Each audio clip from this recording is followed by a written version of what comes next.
I said in the last show how I had finally broken a phone. I finally broke the back of my iPhone 16 Pro. I decided to go against Casey's recommendation and order myself an express replacement through AppleCare. I mean, it's great if you're willing to spend the extra money, which I think in retrospect, I probably still would have done it. I just felt a little bit hoodwinked by my own ignorance, but nevertheless, it did work out pretty well for me. So how did it work out for you? Out of curiosity, how smooth was the process of getting the express replacement for you? I thought it was fairly straightforward. How fast did it come? A day or two? I think it was maybe 2 days at most. I don't think it was very long at all. Yeah, that's not the experience I had. Oh, no. When it came, how easy was it to send the old one back? I'm pretty sure I just put it in the exact same box and then dropped it off at like a UPS store or FedEx store or whatever the case may be. Because they included like a shipping label, and they even included the tape with which to reseal the box. Like genuinely, my experience was really good as long as you can get over the fact that it was not as cheap as it could have otherwise been had I gone into the store. You seem deeply dissatisfied. Well, I ordered mine on the Friday. It said estimated, 1 to 2 business days. I thought, great, maybe I'll have it like Tuesday. By the following, Thursday, I'm like, hey. Oh, no. I don't have it yet. And the online tracking status page still says it hasn't even shipped yet. No, if I recall correctly, I did it late-ish in the day. I'm going to make this up on like a Wednesday.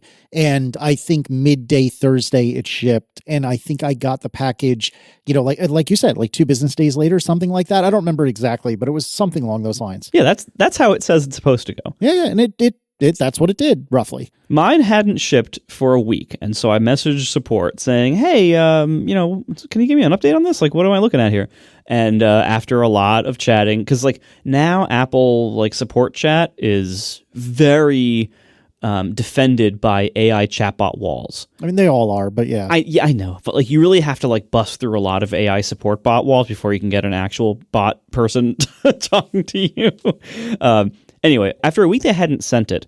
After I messaged support, all of a sudden it gets sent the following day I get it.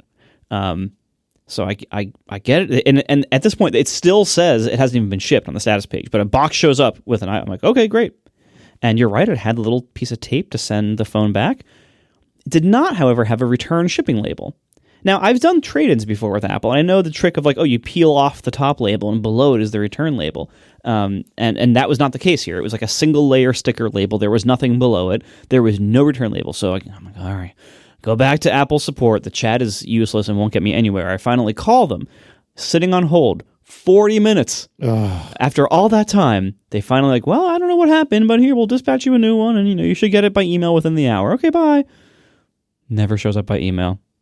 All right, I know you did, but can you just state plainly that you checked all the spams? Of course I did. All the sieves. If you don't say that, somebody's going to be like, "Well, didn't you check your spam folder?" Well, also, when a support person says they're emailing you something, you might as well stay on the line until you get the email. That tends to keep them honest. Yeah. Well, and they sent me an email confirmation that even told me the tracking number on the label, but there was no label. They said, oh, it'll come in a separate email. Never did. So the next day I have to contact them again. And so then I have to call them again. And finally they dispatch another one. Then I get that actual FedEx label email. So I now have FedEx box ready to go. I've packed it all up.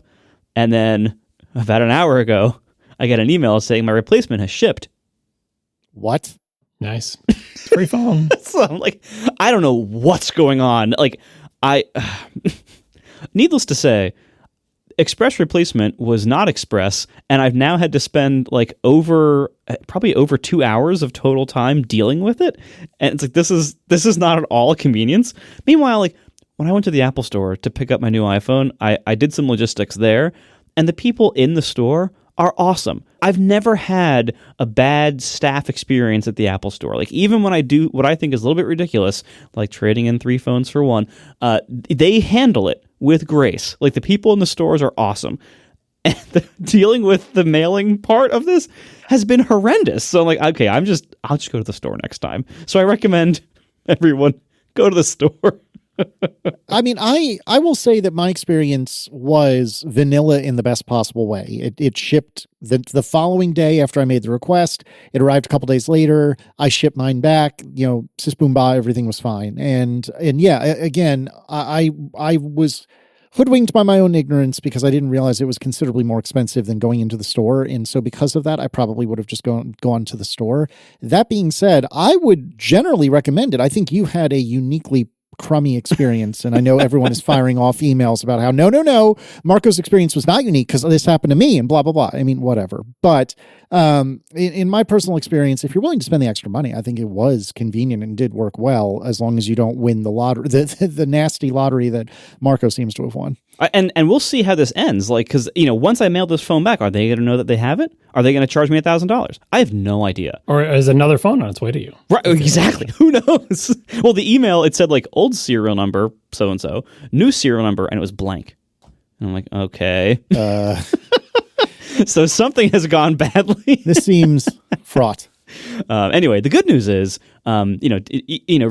Express replacement went great for Casey, terribly for me, but Apple Care won, though it went terribly for John. I decided to do it for myself with all this new stuff, and it's worked great for me because I'm not touching my Macs with it. I'm only doing phone. And actually, no, I did do one Mac, but it's one that only my account is on. So phone, travel, laptop, and I believe that's it so far. And it's still cheaper than what they already were, and it's great. Watch your email. Yeah, I will. Let me tell you, I had a great experience last week, and that's because I went to Memphis, Tennessee to go visit St. Jude Children's Research Hospital, and I did that because we recorded the podcast-a-thon. It is already over, but you can replay all 11 and 3/4 hours of it on YouTube. We'll put a link in the show notes. I strongly recommend, if you have 11 and 3/4 hours to kill, to give it a shot. I thought we did a great job this year. It was myself. And let's be honest, if you listen to this show, you probably have some time. You're very right. It was myself, Mike, and Jason from Upgrade, Kathy Campbell, Brad Dowdy, and Stephen Hackett. And I hope I'm not forgetting anyone. I should have been counting, but I don't think I am. Anyways, if I forgot you, I'm sorry. But all 6 of us, we did basically 12-hour live telethon on YouTube at St. Jude's campus in Memphis. And we had a really great time. We raised a little over $100,000 in that 12 hours or something like that, which I'm extremely excited for. And I am extremely thankful for. So if you tuned in even for just a moment, thank you. As we sit here, as I record on the evening of Wednesday, the 24th, for the entire month, we have raised $522,836. I think we can do better. I challenge all of us and you to do better.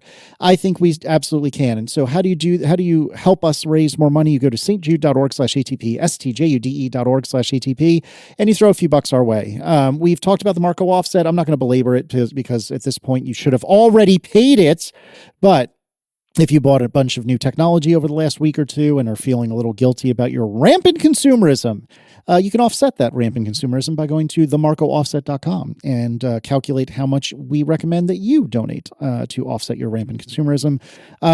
I will just say we have another story for maybe next week that will tell about the importance of St. Jude. But I will tell you that when I was there, I got to see a couple of things I had not seen previously, including the Domino's Village, Domino's as in Domino's Pizza. And they donate an absolutely astonishing amount of money to St. Jude, and I'm very thankful for it.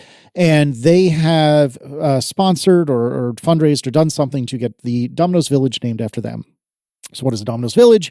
It is housing. It is semi-permanent housing for families that are getting treatment at St. Jude. So, if you have a child that is getting treated, they will fly you and the child into Memphis. They will put you up in Memphis, potentially at the Domino's Village, which has 1, 2, and 3 bedroom apartments.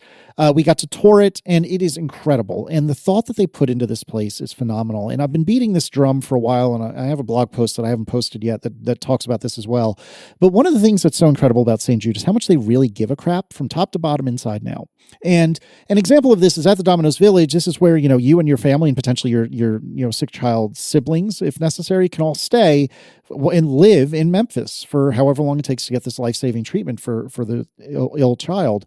And as St. Jude has, gone through the years and has had families not graduate, that's not really the word I'm looking for, but, move on from St. Jude because their children are either maintaining or hopefully cured from their illness, they will still ask the parents of these children and the children as well, like, hey, what could have made your experience better? And this is a great example of them just really caring. And one of the things that parents and families have said is, hey, for some cancers, for some illnesses, you have to get like a pill or an injection at like 3 a.m. And even if you're staying on campus, it's not super convenient to have to trudge across campus to go to a nurse to get the injection, to get the pill, whatever. It would be so much nicer if we could just do that in the building in which we're sleeping. And so I'll give you one guess what's in Domino's Village. They have like a nurse's station, I'm sure they have a different name for it, where you can at any hour of any day get whatever life-saving medication you need. So if you're into things like this, if you are into getting rid of childhood cancer, if you're into giving these sick kids more tomorrows, and I certainly am, and I know that you two are as well, go to stjude.org/ATP, stjude.org/ATP. Please throw whatever money you can their way. Just because we have big, huge mega donors, which we are so very thankful for, that doesn't mean that your $10 isn't useful, isn't worthwhile, isn't interesting, isn't great. So please, please, please go to stjude.org/ATP. John, did you want to mention any new top donors? We don't have any new top donors, but I do want to recommend people check out the podcast-thon, if only just by scrubbing around and looking for the parts with Casey when he does embarrassing stuff. It's highly entertaining. If you enjoy this, like a lot of these things are more entertaining when you know the people who are there, and obviously we know most of the people who are in this podcast-a-thon, but you're listening to the show, you probably know Casey. Do you want to see him doing embarrassing things? Do you want to see him playing game shows and stuff? Check it out. There's tons of good content there. Yes, you can just treat it as entertainment, but if you happen to watch some of the inspirational videos between and maybe donate a few bucks, that's the purpose of the podcast-a-thon. You can donate at any time, not just when it was airing live. So Please do check out that link. Yep. I think ATP can give Relay, because we're part of the same community here. We can give Relay that heave to get us to at least 600,000. I'd like to see even more. And thank you, by the way, to Captain America, Stephen Rogers, for donating $10,000. I don't know if that's via ATP or just in general. But he's not affiliated with ATP. I looked it up, unfortunately. Still, Captain America is into it, so why aren't you? Go to stjude.org/ATP. I have possibly the most important follow-up that's ever reached the Accidental Tech Podcast. I have sports ball follow-up. And I wanted to let everyone know that I had brought up a couple of times that the colors of the iPhone 17 Pro, the blue, the orange, and the kind of white-ish, right? What's the third color? There's blue, orange, and one nobody cares about. Silver. There you go. The blue and orange in particular, everyone says, oh, it must be because of Tim Cook. Well, it's not because of Tim Cook. And it must be because of Auburn, because Tim Cook went to Auburn for undergrad, if I'm not mistaken. Auburn's colors are blue and orange. And I kept saying, well, what about UVA? What about UVA? And Tony Skeeta, I don't know. I'm so sorry, Tony. We've communicated so many times. I have no idea how to pronounce your surname, but here we are. Tony pointed me to a link, which is admittedly the UVA magazine. So, I will concede to consider the source, but it reads as follows. An 1887 University of Virginia graduate, George Petrie, was the organizer and coach of Auburn's first football team in 1892. In honor of UVA, Petrie chose orange and blue as Auburn's official colors. His contributions to Auburn didn't end there. Petrie was the founder of the school's history department, graduate school, and athletics department, as well as the author of the Auburn Creed. There you go, kids. They are UVA's colors. Boom! How about that? All right, moving right along. We got something wrong because 9to5Mac got something wrong, and we just parroted it. We said last week that, as far as we understood, which was true, that the iPhone 17 Pro fast charging requires the new dynamic power adapter that Apple's selling that has that new trick USB power delivery thing where it'll do like tenths of a watt or amp or whatever. I forget the details now, but we thought that was absolutely required in order to make it, maybe it was volts, in order to make it work, whatever it was, a tenth of a something. And so anyway, 9to5Mac has since updated that very same article, and it reads as follows. An earlier version of this story said Apple's new dynamic power adapter was the only way to charge the iPhone 17 as fast as possible. This is not true. You can use any power adapter that is 40 watts or faster. It doesn't need to be Apple branded. We regret the error. And so do we. And I guess we can do some iPhone Air follow-up. John, tell me, why are people buying the Air or the 15-inch MacBook Air? Last episode, we talked a lot, particularly Marco talked a lot about his doubts about how appealing the iPhone Air would be as compared to the other phones in the lineup. And we also strayed off into thinking about the 15-inch MacBook Air, which we've talked about in the past, and the Plus phones and stuff like that. And the 13-inch iPad Air, all these products that have the pattern of like the bigger screen size that used to be only for a Pro model. Then they make a kind of mid to low tier model that has also the big screen size. Right, and we talked about when those products were introduced on the show, all of us thought this is a great idea. It fills an obvious hole in the lineup. Why should you be forced to get the most expensive product if all you want is the big screen, you don't care about the other features, yada, yada. And then again, Marco had doubts about the iPhone Air. What we got in response to that segment was tons and tons of people sending us email, writing us messages online saying, here's why I'm getting the iPhone Air. Here's why I like the 15-inch MacBook Air. Here's why these people like the 15-inch MacBook Air. And I'm here to say that we agree with all of you. There are great reasons to buy all these products, which is why we think they make a lot of sense. Even the iPhone Air. The question is, and the point of the segment was, will these products sell well enough for Apple to be satisfied? Doesn't mean they're bad products. Like literally millions of people will buy all of these products. That sounds like, well, it's a success. Millions of people are buying them. Yeah, but how many millions? And so in the big numbers in the Apple ecosystem, our point with those segments last week was not that there's no reason to buy an iPhone Air or 15-inch MacBook Air or a 13-inch iPad Pro or whatever. There's plenty of reasons to buy all those products. They have a set of features that appeal to a lot of people. Is it enough people? Just look what happened to the mini phones. There's tons of reasons to buy the mini phones. People love them. People love them so much that they were sad when Apple stopped selling them. And why did Apple stop selling them? They didn't sell enough. Same thing with the Plus phones. A lot of people like those, but not enough people. So here we are with the iPhone Air. And our fear is not that the iPhone Air is a bad product that no one should ever buy. Our fear is that not enough people will find it appealing enough to buy. And maybe it will have a difficult life continuing on. But we'll see. This is only the first week or so that these phones have been out. We don't know what the future holds. But that was our point. So thank you for everybody for sending in your reasons why you love these products. I see the reasons as completely valid. In particular, I think the 15-inch MacBook Air is an amazing thing. And we'll talk about the iPhone Air in a little bit with our experiences with it. But yeah, just because you love a product and think it's great doesn't mean that it will have a bright future at Apple. See also the Mac Pro. Oh, the sadness with which you said that. Oh, indeed, it's killing me. You know, you're gonna have to move on. 2024 is running out. Remember the whole I'm going to buy a new computer in 2024. Just want to see what they do with the Mac Pro. Anyway, moving on. How's that going? Terribly. How's that working out for you? All right, let's talk about Bendgate 2025 edition. Apple, via Tom's Guide, has provided a video. We will link to both the Tom's Guide article and a direct link to the video in the show notes. This is showing Apple's test harness for testing the iPhone Air.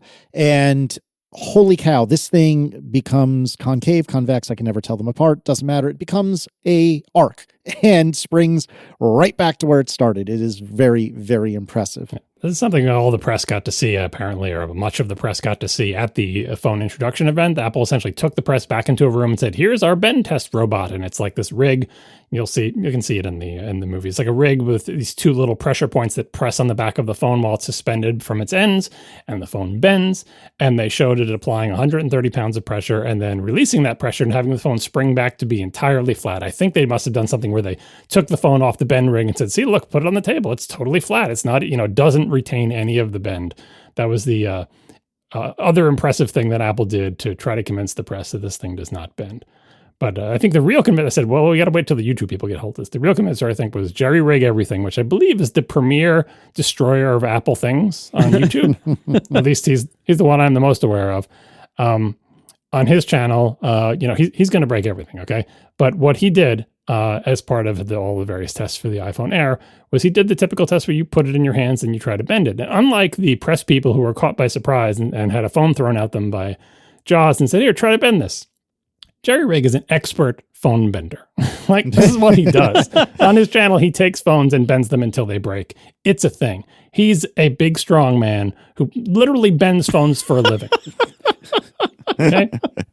He could not bend an iPhone Air in such a way that it maintained a bend. Forget about breaking it in half or cracking it. With his two hands, holding the phone in the air, no putting on the edge of a table, no putting it over your knee, no stepping on it, just two hands on the phone in the air, he could not bend this phone in such a way that it retained a bend. You could make it like do an arc, but as soon as he released the pressure, it went back to completely flat. So the iPhone Air 100% passes the hands trying to bend test.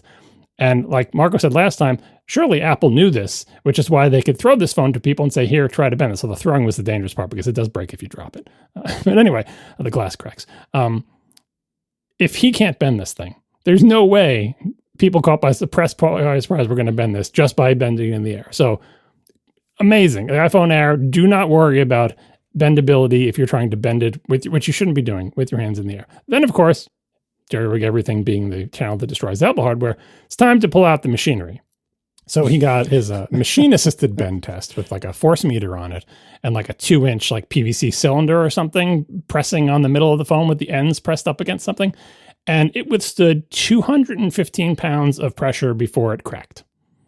Absolutely bananas. And the back of the phone cracked, but the screen did not. The screen was still on at this point. So yes, obviously you can break it in half, but do you think you can apply 250 pounds of pressure directly to the center of the phone while keeping the end still? I don't think you can. Not without some mechanical advantages or some mechanical health. So if you're worried about anything with the iPhone Air, worry about the back glass shattering if it slips out of your pocket, if you miss your pocket like Marco did and you drop it on your driveway. That will happen. Yes. The glass will still crack. But bending, I would say do not worry about it. Because I'm trying to think about a scenario where how much would you have to weigh and what scenario would you have to be in where you would put this in your back pocket and sit on it and put a bend in it? It seems very sturdy. That's a test that nobody did. But again, it's not just like, oh, well, what if I weigh 215 pounds? This is 250 pounds of pressure pressed precisely in the center of the phone with the ends being held still by steel beams. So it doesn't bend very easily. In summary. Yeah, and I believe somebody posted the comparison to the iPhone 6, which was the one that famously did fairly easily bend, especially the 6 Plus. Yeah, you can just blow on that one, it would bend. Yeah, I believe that was like less than half of the force required for this. So they've made it very good. Yeah, the iPhone 6, you could easily do with your hands. Anybody could bend it with their hands. Yeah. Yeah, good. I mean, look, this is like, this is one of those things where like Apple really never acknowledged that, the iPhone 6 was bendable, but you can tell that this was definitely like, hey, just so you all know, we know you think this is going to be bendable like that old iPhone was. It's not. Look how great it is. Like this was very good, design and marketing by Apple about the bendability of the Air. Because that is like, as soon as you see the Air, that's the very first thing you think is, oh, is it fragile? And that's why Apple has been extremely, strongly marketing the fact that it is not as fragile as it looks. Oh, and another test that he did, in addition to the million other ways he abused these things, he has the little scratchy little metal sticks of different hardness levels that go through like 1 through 9 or whatever. And the new ceramic coating, the second version of the ceramic coating, whatever thing is on all the iPhones, it goes one number higher than the previous coating. So it is, in fact, a better, more scratch-resistant coating. In other words, I think it was like the number 6 or number 7 that would have scratched the iPhone 16 does not leave a mark on this phone. You have to go up to one level of hardness higher. So that scratch coating is also not BS. It's real. Yeah. I'm super duper impressed by all of this. And so was Jerry Rig Everything, apparently. He seemed very, very into it. John, tell me about the battery life. There's been a lot of tests done. We have a couple of YouTube videos we'll link. Tom's Guide talked about it. What's your conclusion here? Battery life testing is difficult. I mean, we just got done talking about Apple changing their methodology and having the numbers change. Do the numbers change just because they changed the methodology? What is a good methodology? What is quote unquote typical usage? Doing something like playing video or whatever is really not exercising the entire phone, and it's not realistic. People don't just play a video all day long. What is representative battery life testing?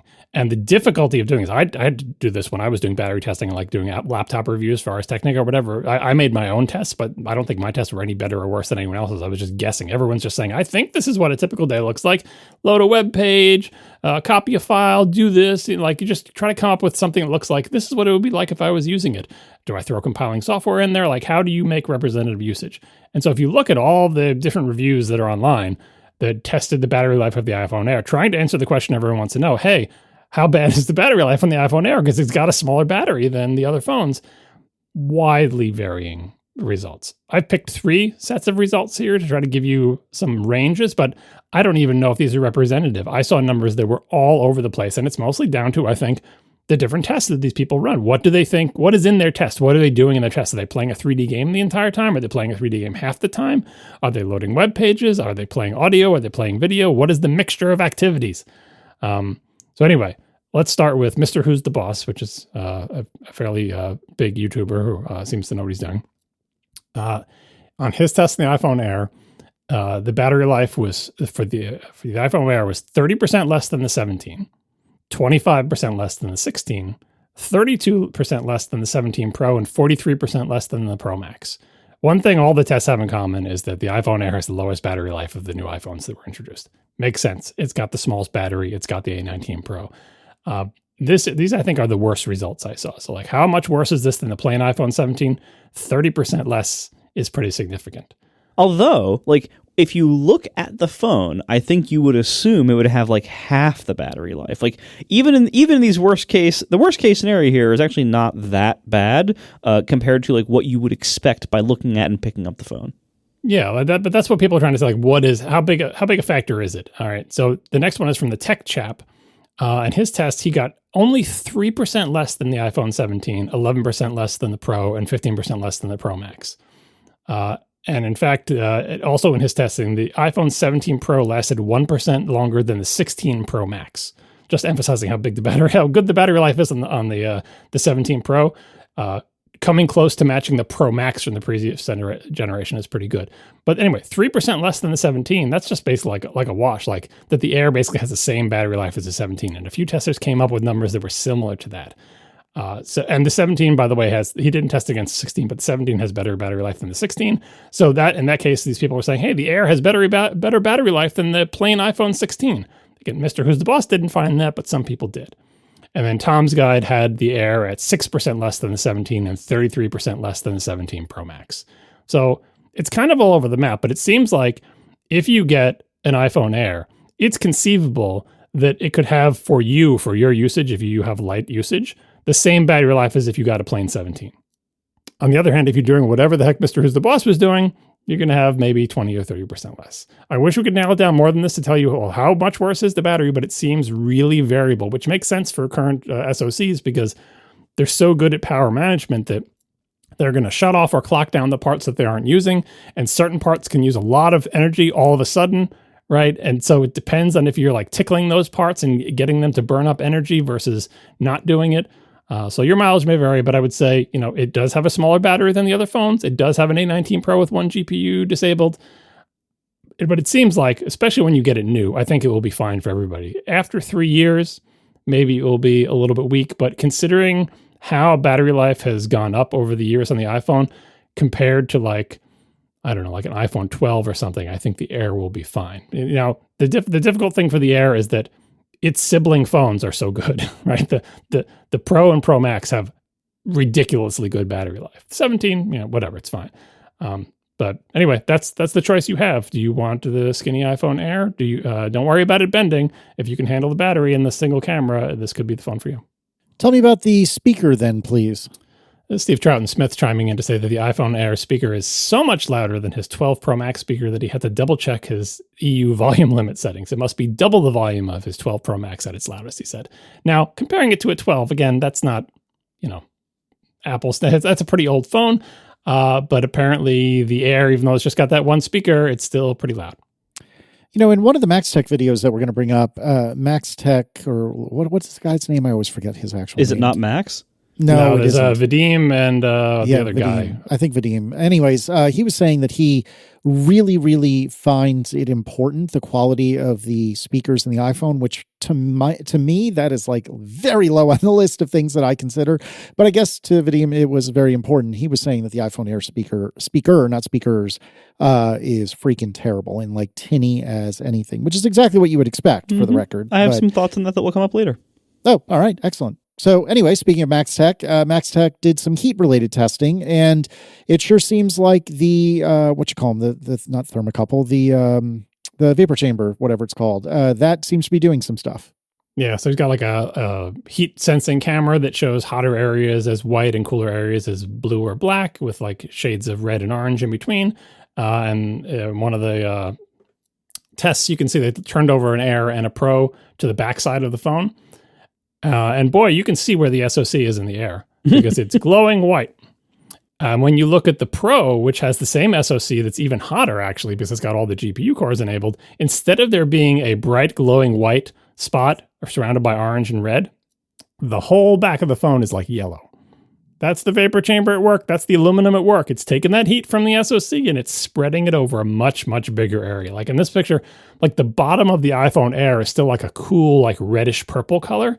But the 17 Pro is yellow like all the way across. Check out the video to see the difference if you want a visual representation of what the vapor chamber and the aluminum body will do for you. Indeed, it is very impressive. And then we have a bunch of teardowns, starting with iFixit. It turns out that our assertion from last episode, which we were parroting, I think, other people, but here again, I mean, we said it. Our assertion was that the entire logic board is in the camera bump, and it turns out that's actually untrue. It appears that the A19 Pro is in the camera bump or under the camera bump, but everything else is actually hanging out below.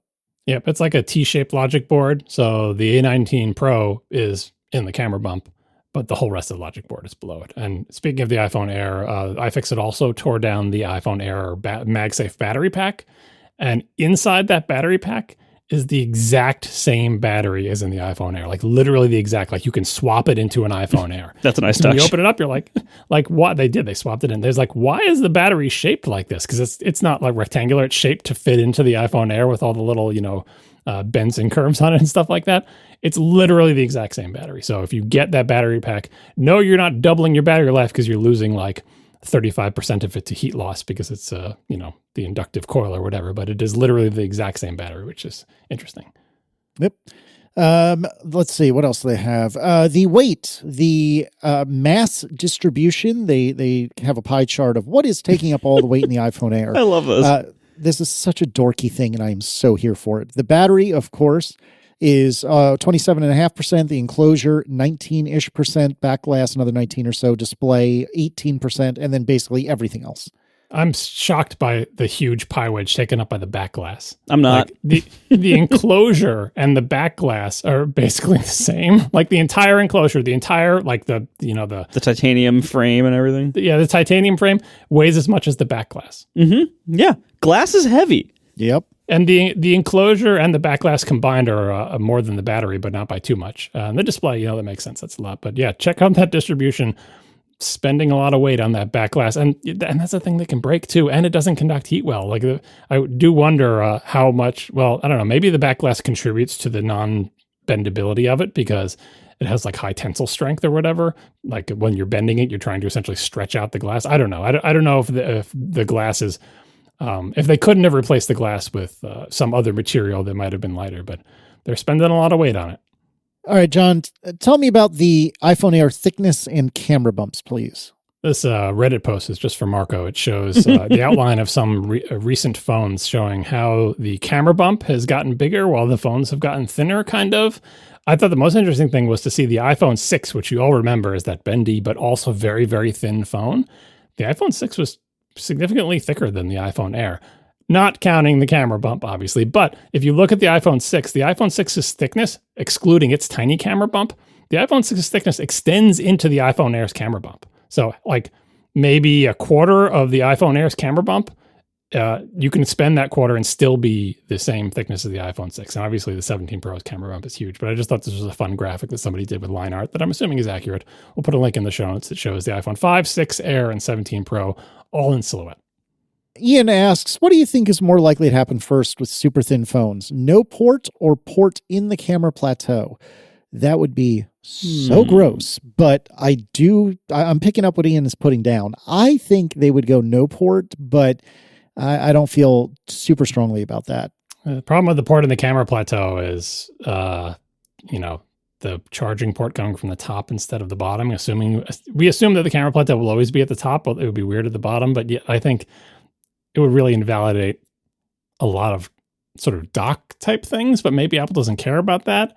It could work. It could work if they've got a bump and they've got a place to put it. There's always the possibility of just making a charging bump, camera bump on the top, charging bump on the bottom. We'll see. I think just having the thickness of the phone be the thickness of a USB-C port is probably going to be fine. I mean, if you look at the thinnest Android foldable phones, essentially each half is the thickness of a USB-C port, or one half will be just big enough to have a USB-C with like a piece of metal above and below it, and that's it. And if you do that, and you have two halves that are that size, you get a phone that is a reasonable thickness for today.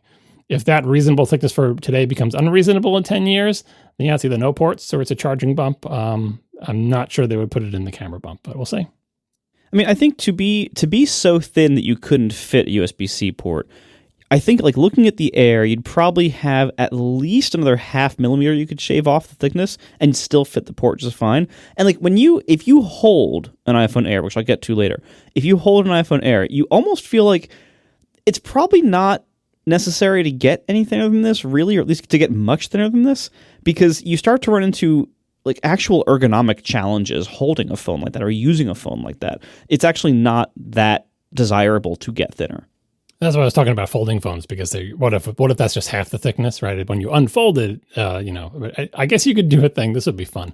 Some Android phone maker will probably try it, where you can't plug a USB-C plug into it when it's unfolded. Only when you fold it together does the USB-C port like come together. That would be difficult because of the way USB-C is. Half a port on each one. It has like a tongue inside the port, so you couldn't really do this. But someone could try it. But like I said, I forget what the name of this phone is, but I saw one very thin phone that it really was. You can't make this any thinner and have USB-C in it, because it was as thin as you can make it and still pick a USB-C port.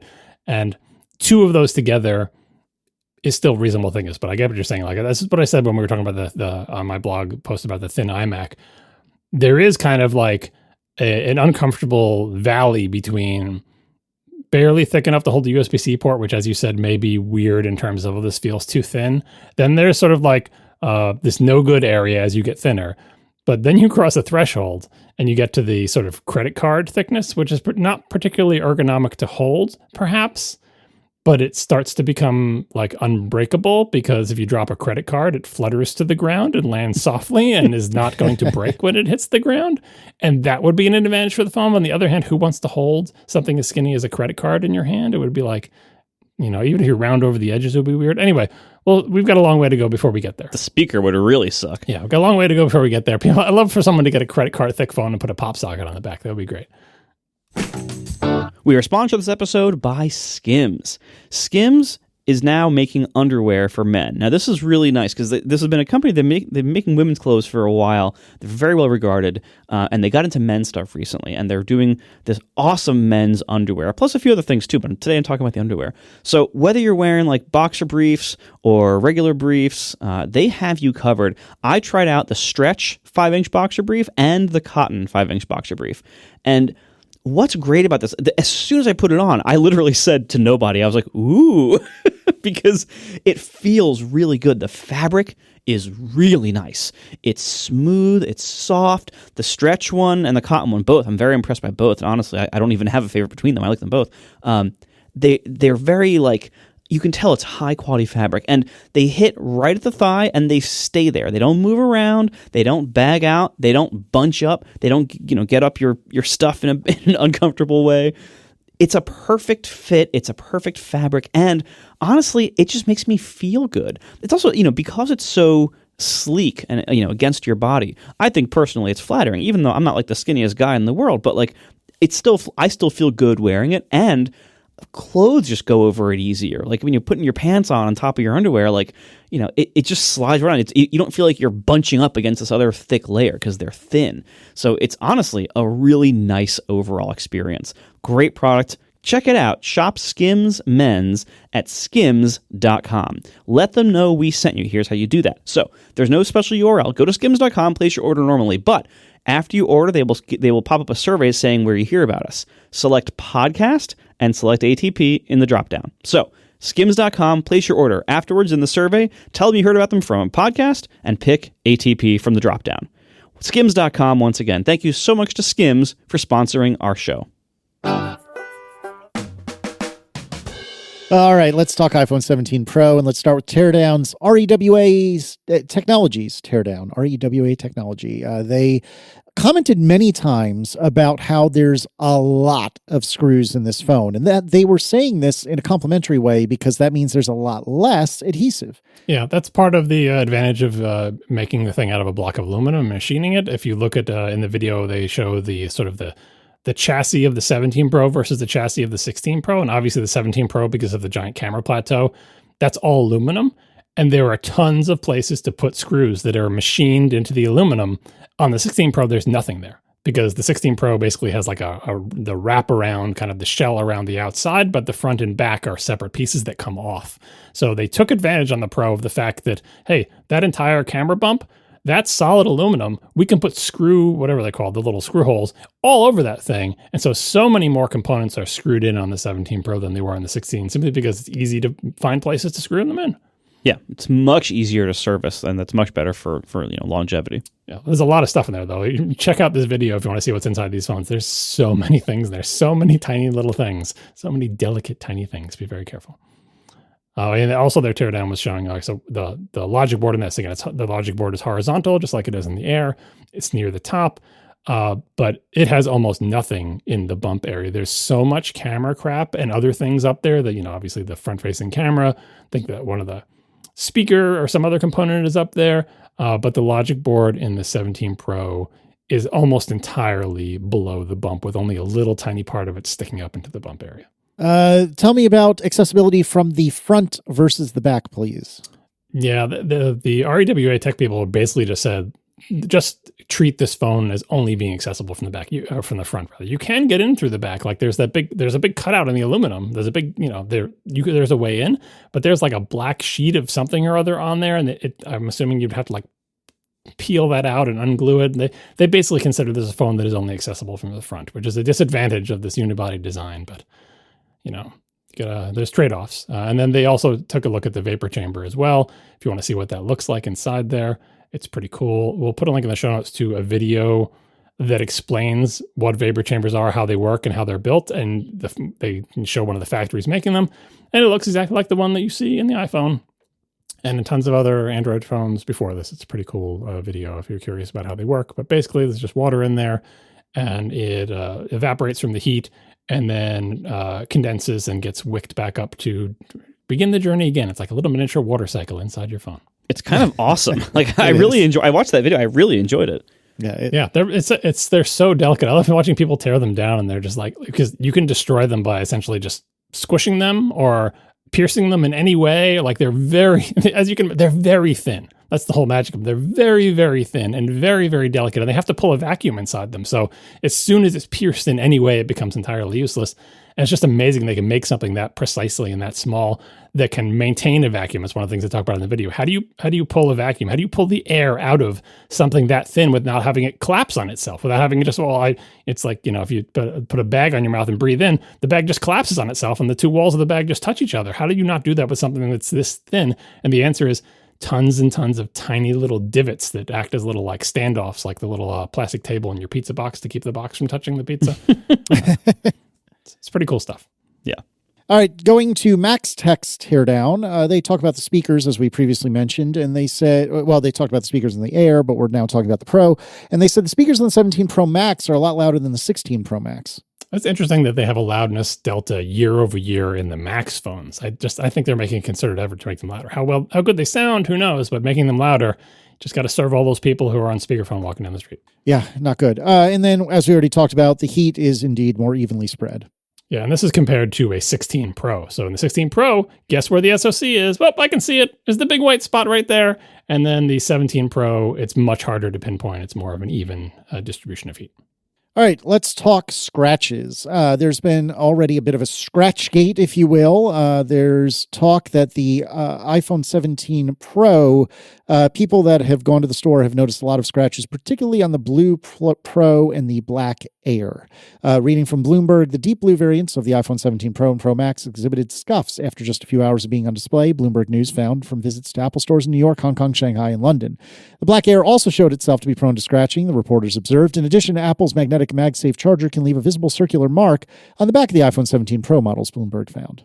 Yeah, Mac Rumors had a bunch more pictures of them. We had a couple people write in to say that they saw the same thing and send in pictures of the phones that they saw in the store.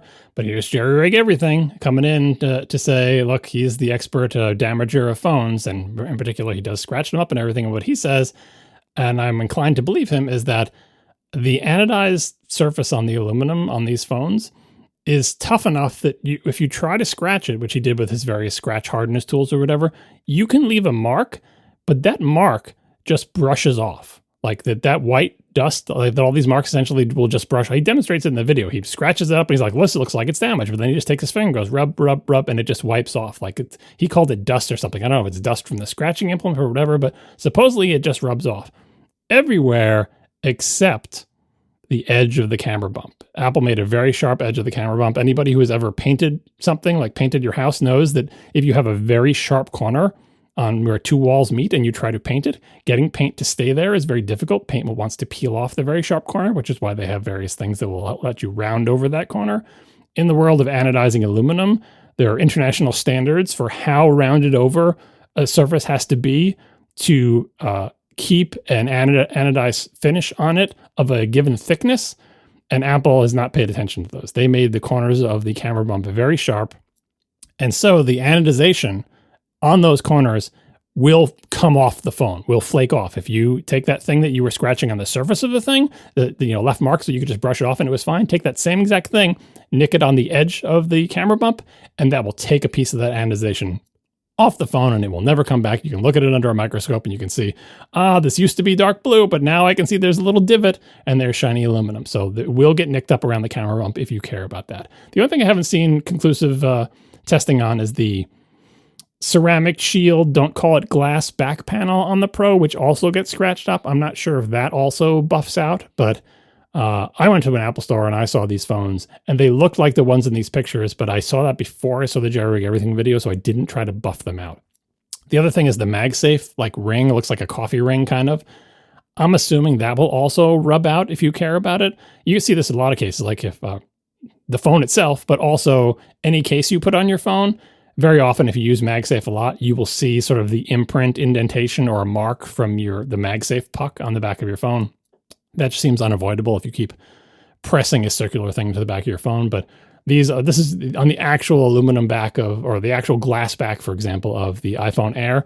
To see that thing there, I'm assuming that will rub out, but I don't know. But anyway, these phones are not impervious to marks, especially the dark ones, because if you get a mark on the dark one, if you get all the way down to the aluminum is shiny silver, and the dark blue finish contrasts highly with that. So if you want to show the least of scratches, get the silver iPhone Pro, I guess, and the white iPhone Air. I did see Apple gave a statement to some news outlet, I forget which one, earlier today, saying that this was a result of material transfer from the chargers they use in the store and that they would just clean right off. So basically what Apple was saying is that the quote scratches you're seeing are not scratches in the iPhones. They are rubbed off scuffs of metal or whatever from the chargers. That's their official position on it. Yeah, and that's what Jerry Rig was saying. So anodized finishes on aluminum are so hard, there's no way that that's what when he was rubbing his tools on it, you'd see these terrible scratches oh, you've destroyed it. But then he literally rubs it off with his finger and said, no, what you're seeing is what came off the tool, yes, not what came off the phone. Yeah, if you're scratching with your fingernail, you're seeing your fingernail, basically. Yeah, but here's the thing, though. All that said, the bottom line is if you scratch things against the back of this phone, it will leave marks that you will see with your eyes. So if your complaint is, I don't want ugly marks on my phone, and you use this phone without a case, it may have ugly marks on it. The fact that those marks will rub out is only a comfort to you if you routinely clean the back of your phone to get rid of the marks. And like I said, around the edges of the camera bump, that will actually take off the anodization because the corner is too sharp. They didn't round it over enough. Yeah. And also, if you are concerned about, how noticeable scratches will be on your aluminum devices, the best thing you can do is get silver ones. Because, if you scratch silver aluminum and you expose silver underneath it, it's a lot less noticeable than if you have a dark, bold color and you scratch that and you see the silver peeking out. So, if that's a concern for you, I suggest maybe just getting the silver one to begin with. And same thing with the white Air for if the MagSafe pucks are leaving white dust, you're not going to see it on the white Air as much. I can tell you that I got a blue iPhone 17 Pro, and sure enough, I have a little baby mark on the ridge of the camera plateau, exactly as Jerry Rig described, in that, there's a little teeny tiny mark of silver. The rest of it looks pristine, looks brand new. I don't know. I mean, I did it. I'm not arguing that I didn't do it, but I don't know how it happened, but it's right on the corner. Off the corner, it's fine. It's just right on the corner there. To be honest, and maybe I'm just convincing myself to make myself feel better, I actually do feel like it's kind of a lovely little patina there. If it was a scratch clear across the entire aluminum back, or on the Mesa or Plateau rather, I think I would be less enthusiastic about it, but I kind of like that it's got a little patina there, if you will. I don't have that same admiration for screen-related scratches, but this one doesn't really bother me, but it absolutely is a thing, and it's right on the corner, just like Jerry Rig Everything said. All right. Talk to me about iPhone sales. Apparently, the information, as summarized by Mac Rumors, said that Apple's increasing production of the standard iPhone 17 due to unexpected demand for the device. Following a strong pre-order weekend, Apple told two suppliers to increase the daily iPhone 17 output by at least 30%. Apple allocated 25% of its iPhone 17 production to the standard model, 10% to the Air, and 65% to the Pro and Pro Max, as those are typically Apple's best-selling devices. Yeah, this is all from the information, which is paywalled, but I'm assuming they have good sources here, and I was just really interested to see what Apple allocates on like launch weekend. Now, obviously, launch weekend for the phones is not representative of their lifetime sales. It's all the early adopters, all the tech enthusiasts, all the people who even know the new iPhones are coming out. But I was surprised to see such a huge bias towards the Pro. And then the percentages are, again, 25% for the plain 17, 65% for the Pro, and only 10% for the Air. So Apple's confidence in the Air more or less matches Marco's confidence in the Air, which is, it'll be okay. Some people will want it, but it is by far, it's less than half of the next nearest one. It's only 10% of the ones they're allocating. And the 17 selling well doesn't surprise me because, as we said in the earlier shows and the event show that we did, 17 is a great phone. Like it has caught up to the Pro in so many ways that people care about. It's just a really good all around, even though it doesn't have 12 gigs of RAM. But other than that, right, it's a really good all and USB 2. It's a really good all around phone. So it doesn't surprise me that they had to up the percentage. But again, 25% for 17, 10 for the Air, and 65 for the Pro and Pro Max, because people who want iPhones on iPhone Day want the best, most expensive ones, and that's the Pro and Pro Max. All right, and then finally, Faisal writes, a while back we heard about Apple being able to update new iPhones in their boxes at Apple stores and then didn't hear anything again. Is it actually live? Is it working? The day one patch for the new iPhones reminded me of this and how Apple supposedly was able to update phones while they're in storage. My guess is the volume was just absurd to try to do this. Like, when you go to an Apple store and you see how many iPhones they're selling on launch day, like the idea that they would be, sitting back there with these, with the big pizza box updaters that update the phones in the boxes, like, I just don't think they could keep up with the volume on a launch day. Like, I'm sure, months from now, that's probably going to be happening, but I think it's unrealistic for the launch. Yeah, these boxes do exist. They are real. They are being used, but it doesn't make the update go any faster. If you've ever updated your phone, you know how long it takes. So multiply that by however many phones. And the pizza box things can host, I don't know, like a dozen, 24 phones at the same time. But they're selling so many phones during launch weekend that the Presto pizza box OS updater things are absolutely a non-factor on launch day, probably in launch week, because there's so many phones flying through that store. There is no time to sit each one in the pizza box and get it updated. But yeah, they're real. We had some follow up about it a while ago where they have it for phones. I believe they also have new ones coming out for Macs, but it's not a factor on launch day.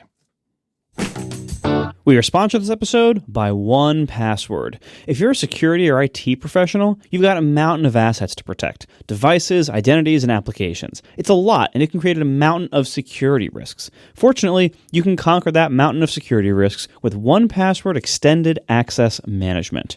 Trellica by 1Password inventories every app in use at your company. Then pre-populated app profiles assess SaaS risks, letting you manage access, optimize spend, and enforce security best practices across every app your employees actually use. This helps you manage shadow IT, securely onboard and offboard employees, and meet compliance goals. Trellica by 1Password provides a complete solution for SaaS access governance, and it's just one of the many ways that extended access management helps teams strengthen compliance and security. And of course, 1Password's award-winning password manager is trusted by millions of users and over 150,000 businesses, from IBM to Slack. And now they're securing more than just passwords with 1Password Extended Access Management and all of these great compliance features. Plus, 1Password is ISO 27001 certified. With regular third-party audits and the industry's largest bug bounty, 1Password exceeds the standards set by various authorities and is a leader in security.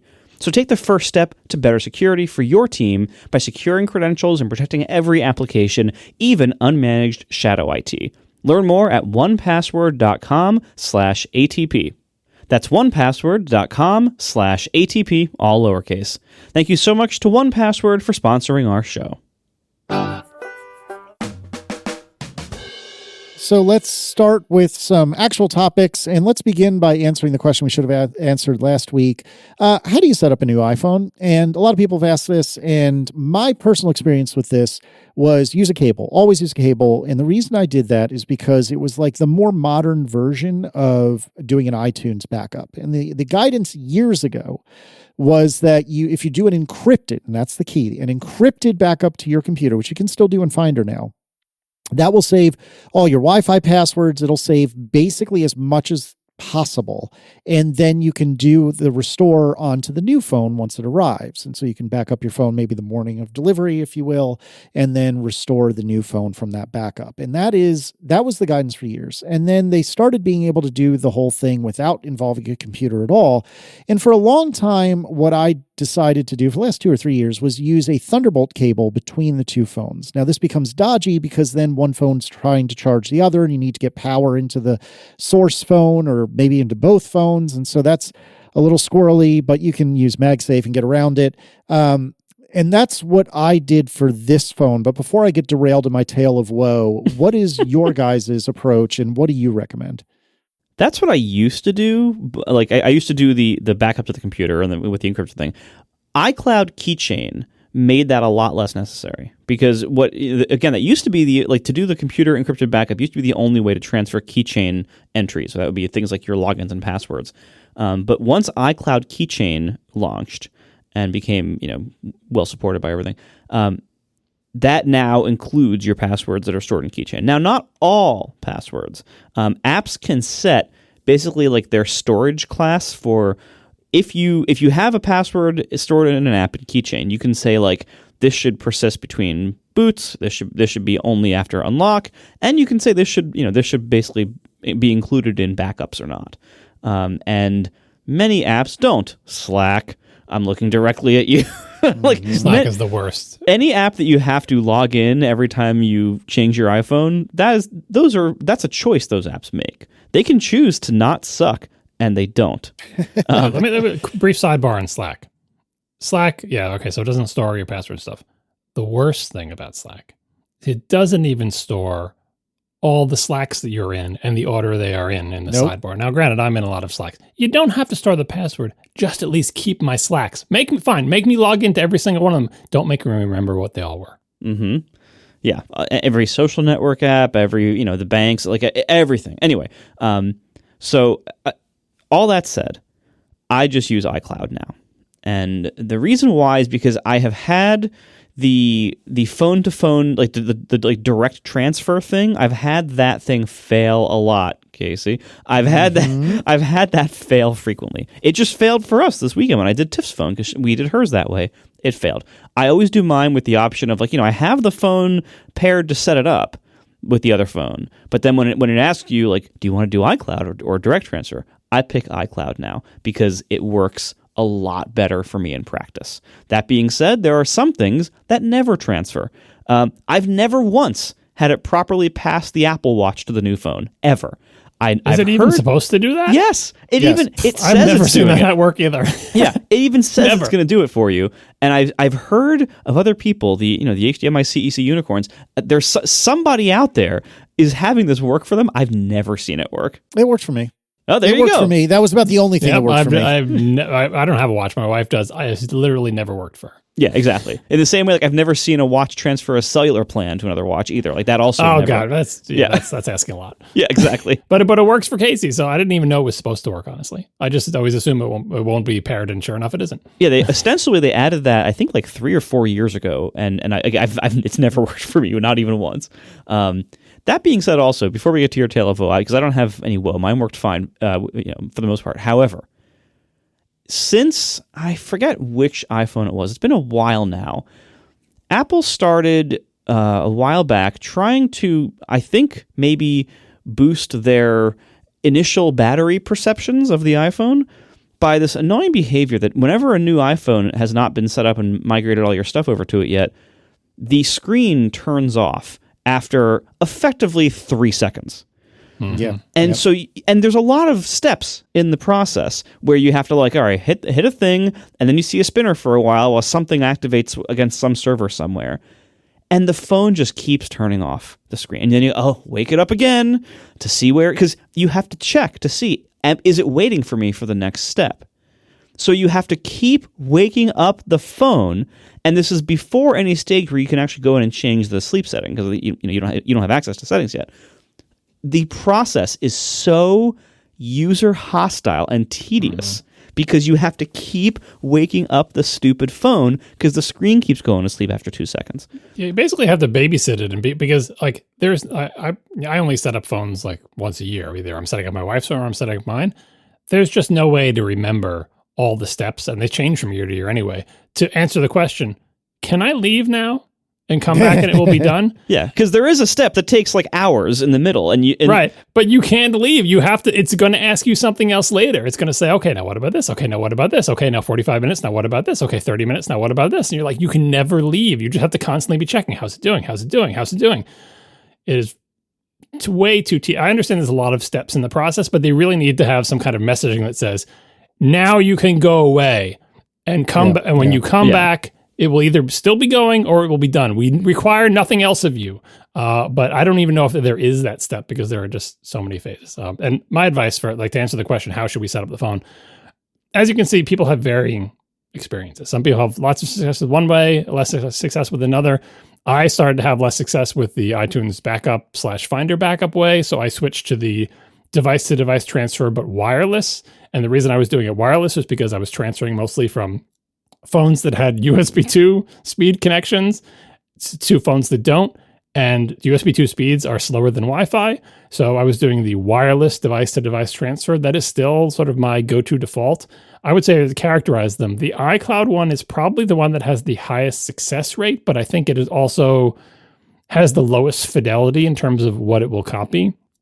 The Finder, I'm not sure if the Finder copy or the device to device with or without the wire are tied in fidelity, or if I think so. Assuming you encrypt, then I think they're tied. Yeah, so I would say the Finder one has lost its dominant, like using your Mac has lost its dominance as the highest fidelity in terms of we will keep the most stuff. So I would say if you want to do it with your computer, fine. Hopefully you have a fast wired connection on your phone, but my default, and I think the default that Apple pushes you towards, is device to device wireless. You can keep phones plugged into power the whole time. You don't have to do the thing where you have MagSafe on the back plus the cord and stuff. You don't have to have a cord. You don't have to know, does this phone have a slow connection or a fast connection? I need a Lightning to USB-C connector. Device to device wireless is kind of the default, but I do feel like iCloud is going to have the highest success rate. It's not going to be as fast. It's not going to be as high fidelity, but it will slowly trickle stuff over iCloud, assuming you have a good backup. So like there used to be a good answer. Was that easier back in the years when we could say, do an encrypted iTunes backup, just do it. That's the number one thing. Because the other ones were so low fidelity in terms of like they would leave so much of your crap behind, but that's not the case anymore. Now the fidelity of all of them is similar. So yeah, I would say do device-to-device wireless as your first choice. And if you have bad luck with that, iCloud is second choice. Yeah. The problem with device-to-device transfer of any kind, wired, not wired, whatever, the problem with that is you're losing both devices for anywhere between 15 minutes and literally 3 hours. Oh, yeah. That's why I tell everyone in my family, hey, if you're going to get a new phone, just assume you're not going to have any phones for 4 hours. Yeah, but honestly, and this is why I like the iCloud option, because the iCloud option minimizes the time that both phones are out of commission. It very much does. Because the new phone that still has a lot to download, but you can at least start using stuff. Oh, and by the way, I think we are still in the phase. This is only a relevance to maybe us and other developers, but are we still in the phase where no matter what you do, your test flight apps will not make it to the new phone? Oh, yeah. Yeah. Test flight apps do not make it, period. which Apple owns test flight. It's not a third-party app anymore. I don't know why they can't. I guess they don't care. Like, who cares? They don't care. There's only a few million developers. Who cares? Right? They have a large to-do list that is above that. If you are a developer, take screenshots of your home screens, because you'll forget where that test flight app was. Or just, refer back to the old phone if at all possible. Yeah. Do not erase. They'll say, okay, my new phone is set up. Now I can wipe my old phone. They prompt you for that. When you're done, especially if you do device-to-device transfer, when you're done on the old phone, they'll say, great, you got your new phone set up. Do you want to erase this one? Pay attention. Don't get prompt fatigue. You do not want to erase your old phone as soon as you set up the new one. Wait a week. Find out what you're missing. By the way, speaking of prompt fatigue, there are many steps to go through now after a migration or after a new install. So here, Oh, gosh, yeah. So I wrote it down because I was like, this is, as I'm going through this, and for reasons I'll get to later, I went through it a lot. So here's what you have to go through: location services, Apple ID, Apple Pay. Okay, those seem reasonable. But then, but before you move on, Apple Pay is not one step. Let's say you have 5 credit cards in Apple Pay. Mm-hmm. You need to enter the little 3-digit code for 5 credit cards. And then you need to wait for your phone to connect to whatever stupid server that is run by whatever card you're trying to use and hope that thing responds and decide, am I just going to do setup later? Am I going to remember to do this one card setup later? Just getting through the Apple Pay part can be incredibly, and you got to have all your cards on you unless you've memorized all your 3-digit codes. Just that one step frustrates me to no end because I do want all the cards. And sometimes the servers don't respond, and then you skip it, but then you forget that you skipped it until you're trying to pay with it in a store and you realize, oh, I never finished the setup. Anyway, go on. Yeah. And so but like, even then, I feel like those things, like, I can see why those are required. Okay. But then, Apple Intelligence. Okay, why? Why do I need to turn this on? It says like it's ready, and the only option is next or whatever. You can't not turn it on, so it's just advertising to you. Then it says, you want to summarize notifications? Do you want priority notifications? These are 3 different screens. Then the camera control thing, which interestingly enough, the default state is no swipey actions, which is pretty clear that that's where they're going. Okay, good. Visual intelligence after that, explaining to you how to use visual intelligence. Again, this is just promos. The action button, 4 screens of Siri. Emergency SOS, welcome, then a liquid glass show off and a liquid glass tour, which is itself like 4 screens. The 4 screens of Siri, I believe, do not ask you to do anything, right? No. They're just telling you about Siri. They're not saying, like, they're just, or sometimes they make you say things like, hey Siri, what's the weather? That, like, these are tutorial. This is like the tutorial level in a video game. Where it's just like, we want to teach you how to use your phone. You're like, come on, just get me to the game. Yeah, come on, yeah. Like this is showing the kind of thing that we used to like make fun of companies like Microsoft for back in the day, was like when you could kind of see like the org chart coming out of the products in user hostile ways. But it's like, oh, every one of these departments wants their own promo screen in the setup. And the problem is what we're seeing is like, it feels like every division has their own pet projects that are spamming the user here without considering the like substantially ever-growing burden of this entire experience for a brand new iPhone setup and for the customer. Like the customer going through this, it just feels like we're just going through the motions and we're like, yeah, come on. Why is this so many screens? It's really, it has reached a point where it is beyond ridiculous now. It's just a slog, and that's the last thing you want when you're like you're a customer setting up your new phone. This is supposed to be a happy, awesome time. You're excited. The last thing you want is to feel like it's a slog. And there's enough steps involving, setting up a new phone that are kind of just technically or realistically required. Things like, logins and activations. Like, I understand that part. All this other crap on top of it is not actually necessary. This is just like promos and BS from Apple. They shouldn't be adding to the burden. They should be trying to get you into the experience of using the phone faster, as fast as they possibly can, because that's what you're there for. And instead, they're just loading on more and more stuff, thinking each one of these pebbles is not going to, break our backs, but it's too much. I think they did have a year where they said, we simplified the setup process, and then they added the first one of those things, which I think might have been the action button, or maybe it was Siri, and then they added the second one, then they added the third one. Like, when they streamlined the process, we're like, wow, setup is so good now. And then, like, the next year, it's like, all right, well, you have some new feature. It's fine to put that one new feature to have some flashy screen, because it's just one new feature on top of the thing. But like you said, fast forward a few years, and now everybody has one of those things. I think the thing I would suggest that maybe could get past the MBAs at Apple is, at the very least, when doing a phone-to-phone transfer, or an iCloud backup restore or something, figure out what OS the old phone was running. I feel like this information is available during any kind of phone transfer or even an iCloud backup. And do not show me anything that's already on my old phone. If my old phone had Apple Intelligence, never show me those screens. I know what it is. I set up the old phone somehow. I was presented with this. Like, in other words, don't show me things I already know. Camera control, does my old phone have a camera control? Don't show the camera control stuff. Assume I know what it is. Assume that I've used the old phone for some period of time. You don't need to show me anything that was on the old phone.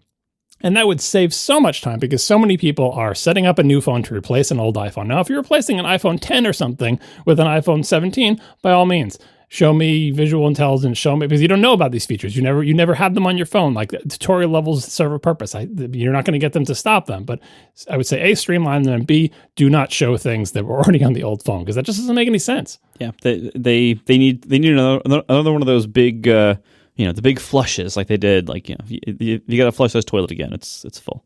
Wow. Or like even better would be only to show the essential steps during setup, and then on essentially like first launch into Springboard through the tutorial on our face. No, they already do enough. They already spam us enough with enough dialogues and red dots. Separate the tutorial stuff from the stuff that's essential, and when the tutorial stuff comes out, have a thing that says skip all and never show again. One button gets rid of all, because what you're dismissing is not something you need to set up, because you did the necessary setup things before you got to Springboard. But once you get to Springboard, throw the tutorial in our face and have us say, nope, don't want to see any of this crap, even the new stuff that I don't know about, and just have it never appear again. That would be my second choice. First one, just don't show me stuff that's on the old phone. Second one, separate essential from non-essential and make the non-essential dismissible en masse with a single button press. All right, so before I tell my tale of woe, I have one additional question about this. So, Marco, to the best that you can recall, and I know this is very unscientific, when you did the iCloud transfer, so it took roughly how long from the start of that to you being able to at least use and interact with your new phone? Which new phone? Oh, gosh. Take your pick. I don't care. Okay. Well, I will say that I bought 2 new phones. I bought the 17 Pro, and I traded in 3 old test phones for 1 new iPhone Air to be an iPhone Air test phone. So I have an iPhone Air and an iPhone 17 Pro. And I first transferred everything to the iPhone Air because I wanted to actually transfer to it, make it my phone, move into it, and live with it for a little while, which is exactly what I did. Okay. I will say I later transferred everything to the 17 Pro, and I spent some time with that as well, so I could talk about both of them. The process to go to the iPhone Air took substantially longer. In both cases, I did the same iCloud transfer. The iPhone Air was substantially longer, in large part because that day one software update on the iPhone Air took almost 20 minutes. And gracious. On the iPhone Pro, when I did it later, that one took about 2 or 3 minutes. Why? Thermal throttling. I mean, maybe, but was the Air on launch day and the Pro not on launch day? They were both on launch. Well, I didn't set up the Pro on launch day. However, the part of the process that took so long was, quote, preparing update. Not getting the update, not downloading the update.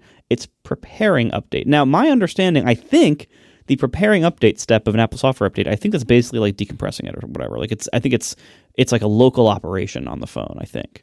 I could be wrong, but the iPhone Air took a very long time on preparing update that the iPhone Pro did not, and it was very warm during that time. My wife's 17 Pro took forever on preparing update on launch day. So I don't know. I don't know how it's doing. I could be wrong. I will say it was very warm, and it took almost 20 minutes to do the update, and the Pro, done like a day later, did it in like 3 minutes. It flew right through it. Yeah, I did errands earlier today, and it did not take 3 minutes. It took a fair bit of time. All right, so I think we got distracted. So you said, I know. So ballpark, in summary, it was about how long from start transfer to I can interact with either the Pro or the Air? The Air was over an hour. The Pro was about an hour, I think. And then subsequent to that hour being up, so you've waited an hour-ish, give or take, roughly the same for both. You are now, and you're doing this iCloud restore, and then you are the phone says, "Okay, I'm still doing a bunch of junk in the background, but you can at least use me now." Was everything there? Were some things there? Were Wi-Fi passwords there? Were photos there? Were logins there? Or were apps there? Or was it basically useless, even though officially, strictly speaking, you could interact with it? Most things were, and now both of them I ran overnights, but not like completely. Like, I started using them a little bit, and like before I went to bed, just to check to make sure everything was there or everything had worked, and it was fine. Both transfers went very well overall, with a pretty big exception that when I did the second one from Air to Pro, I lost all my Safari tabs, and I'm a little annoyed about that. But otherwise, everything else went fine. Passwords were things like Wi-Fi passwords. Yeah, of course I had those. I believe that's iCloud Keychain. Everything that seems to be an iCloud Keychain, that all seemed to be just totally fine. The only things I lost with each transfer are things, as mentioned earlier, that I lose with every transfer, like Slack or Ivory logins. But I mean, give me my timings on my thing. Like I said, I always tell people 4 hours, even though it's a conservative estimate. And part of the reason is I've just been on a streak, as you know, from listening to past use of the show, or I get a new phone, whether it's mine or my wife's or whoever's, and set it up. Takes a couple of hours to do the transfer. But the phone number never transfers. That's never going to work. And so you always have to call Verizon on iPhone Day. And this year we had to do it again. And so factor in. I didn't have that problem either. I know you never do. And I always do. And guess what? We did again because when it said, do you want to transfer the number to this new phone? And I said, yeah, totally transferred. It's like, sorry, you need to contact Global One. I'm like, okay, Global One? What? What? See, that step works for me with AT&T every time, no problem. Yeah, so in this case, our suspect is we're Verizon customers. We are not Global One customers, but my wife has traveled to overseas and has gotten various overseas eSIM / I don't know if she got physical SIM, probably just eSIMs. And apparently, if you have ever used one of those things, the transfer process flips out and says, "Oh, talk to Global One." It's like, I don't care about the Global One thing. Maybe if we had deleted the overseas eSIMs before we had done the transfer, we would have said, but we didn't think of it. It's always something. This year, that's what it was. We had to call Verizon and I forgot. If you listen to the older episodes, you're like, didn't you learn last time that there's a web page of Verizon where you can do this transfer yourself? I think I did learn that, and then I forgot it. And then I remembered it again after we'd already been on the phone with Verizon. So factor that into the setup time. That's why I say 4 hours. That's fair.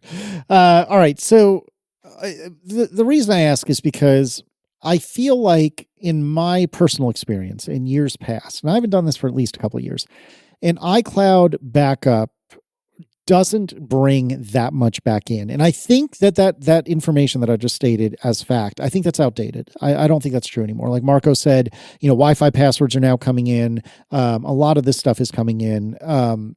And even if photos don't come in, like as in they're not, the originals aren't on the device. If you use iCloud Photo Library as I do, I would almost argue that's a benefit, in that it will now recache only the stuff you've used recently. Nevertheless, I'm in Memphis, Tennessee. I've just spent 12 hours doing the podcastathon. I am on something like 5 or 6 hours sleep. It's now Saturday. We wake up, we go to the Memphis Tigers football game where it was approximately 17 billion degrees. We lasted through the first half and then bailed, went and got some incredible barbecue at Central Barbecue, which I loved. I'd been a couple times before. And we had all colluded in a happy way to do a 6:30 p.m. pickup at the Saddle Creek store in Germantown, Tennessee. We go at about 6:30, give or take a little bit. And I got my new AirPods Pro. I got Aaron's orange iPhone 17 Pro. I got my blue iPhone 17 Pro. Very quickly, to go on a tangent and interrupt myself, this blue is way more purple than blue in my eyes. I don't dislike it, but in most light, I view this as more purple than blue, which is a little bit disappointing. I really wanted like a true to form blue.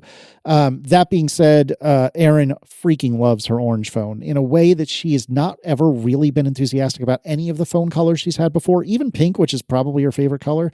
But she really, really likes the orange phone. And she said to me, and I'm quoting, "The orange is really cool. I think I want a clear case," which is, again, not something she's ever been into.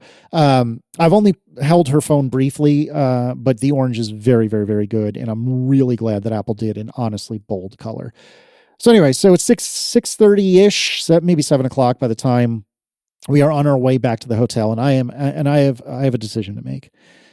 It is 7 o'clock p.m. I have a 3:45 a.m. wake up for a 4:30 departure for a 6:30 flight to get back home.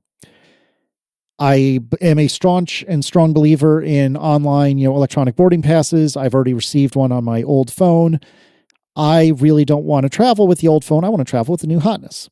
And why? I had because why not, man? I want to have the new thing. Well, did you hear me in your ear saying, Do you have 4 hours to spend on it right now, or do you not have 4 hours? I didn't, but I thought to myself, it's fine. It's fine. Because here's the thing. I brought with me in the car on the way back from the Apple store. I immediately opened the phone, and I brought with me a USB-C, like I think it's a Belkin Mophie, I forget what it is, but one of those, 3D rectangle battery packs that like John Voorhees loves. I forget the model. If you actually care, ask me about it. But anyways, Aren't all battery packs 3D rectangles? or you know what I'm saying? They're like not cylinders, but like a round rect cylinder, if you will. I'm doing a terrible job describing it. You know what I'm thinking of. I'm doing a poor job. Oh, like a candy bar form factor kind of. But no, not a candy bar. That's my whole point. Oh my it's God. more of like a square that's been extruded upwards. Anyways, Like an Airport Extreme? yes, actually, yeah. So I have that. I have my, I believe it's Mophie, 3-in-1 travel charger, which is MagSafe and charges really fast. The second edition charges quite quickly. And I have a Apple Thunderbolt. I think it's Thunderbolt 3 or 4. I don't recall now, but it's maybe 2-ish feet long, so like 2/3 of a meter. This thing cost me $11 million when I bought it. It's seriously like a $70 cable or something like that.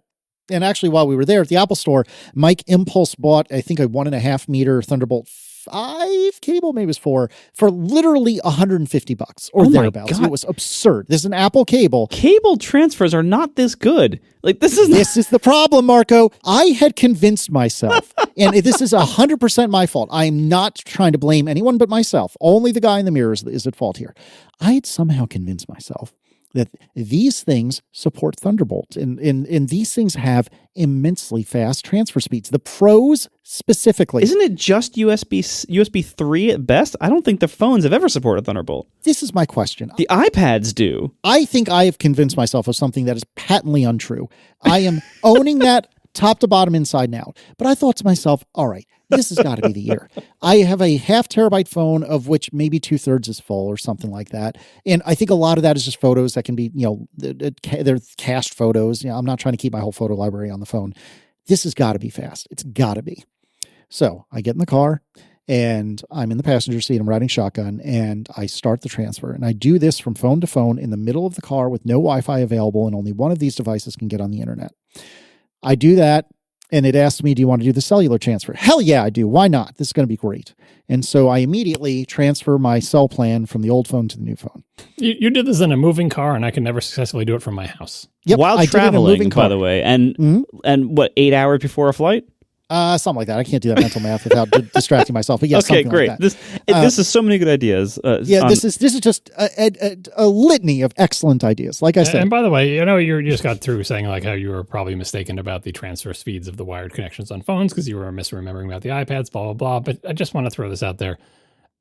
You're not even going to be able to saturate the USB 3 point whatever speeds of the phone when transferring thousands and thousands of tiny files, when creating thousands of tiny files, because you will get swamped by the file I/O. You will not saturate that bus unless you're transferring large individual files. Like just the SSD speed and the file system speed alone will kill you on that. Like you can see it yourself, like even just in your house on your 2.5 gigabit per second Ethernet connection, copy a 20 gig file from one Mac to another, and then copy 2 million 1K files and see how long it takes.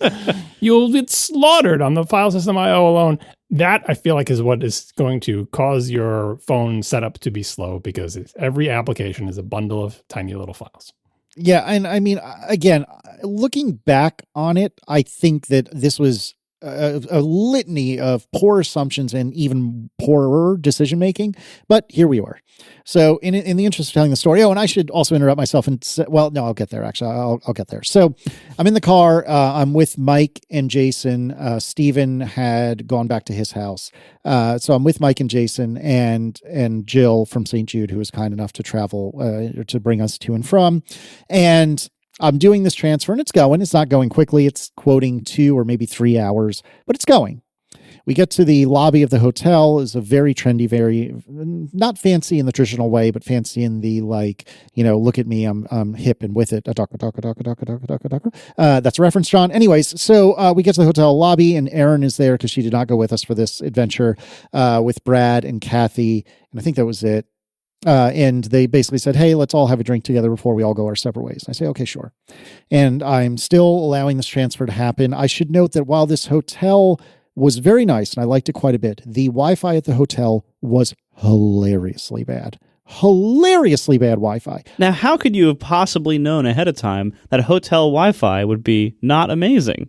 Yes, and what really chaps my bottom is that I always will go and, I was going to say rent, but borrow a hotspot from one of two different counties' local libraries, because there's reciprocity in the whole rigmarole. And for this one trip, for some reason, I didn't do that. I don't know what I was thinking, or I guess I wasn't thinking, but I didn't do that. Yes. And now, granted, cellular Wi-Fi is still not stellar, but I guarantee it's a heck of a lot more stable than the crappy hotel Wi-Fi was. So we're all sitting around. It's Jason, me, Mike, Aaron, Kathy, Brad, and I think that's it. We're all sitting around and we're watching my transfer happening, and everyone there is making so much fun of me, and deservedly so. What are you doing? Why would you do this? Why can't you be an adult? Why aren't you patient? You will be home. You will be in your house in like 16 hours, where this will be so much less stressful and so much easier. Why did you not do that? In all logic, every ounce of logic on the planet says that's exactly correct, because it is, but I'm me and I'm impatient and I wanted my new toy. How well did it go? So as we're sitting at the bar, all of a sudden the wired, direct phone to phone transfer fails. And I have a red triangle on one of the phones and it says, this didn't work. Okay. Now I'm in a bit of a pickle, because the old phone is still the old phone, and it has the boarding pass and all that, except it now has no internet whatsoever, because the cellular, like a dummy, I moved over to the new phone. This is not good. At this point, everyone around me is basically in hysterics. And Mike and Jason have this unbelievable glee. Their eyes are shining. It's 8 o'clock at night or thereabouts. Their eyes are like lighthouses, because they know not only can they tell this story on Upgrade, but they're recording Upgrade, what was at the time tomorrow, which, as I sit here now, was 4 days ago. And they look at me dead in the eyes and they say to me, we're going to tell this story, and we're going to do it before you can. We're going to tell it on our podcast before you can, and this is going to be delicious. And they're basically like cackling. If I could do an evil laugh, I would do so. I'm not capable of such things. They are beside themselves with excitement. And sure enough, if you listen to the latest episode of Upgrade, number 582, First Chance to Make One Impression, you will hear their retelling of this story, which I am very disappointed to say is pretty accurate, actually. I'm a little sad about that. By the way, I feel like this now settles the debt of us stealing Ask Upgrade from them. I think that's true, actually. I think that's fair. See, I took one for the team, for you two. I took one for the team. You're welcome. So at this point, I realize, okay, this is not good. So I decide to, if I recall correctly, I should have taken notes, but I was in such a tizzy. Geez, I wonder why. I believe at this point I did the direct transfer. The Wi-Fi direct peer-to-peer transfer. So I'm not using a cable anymore.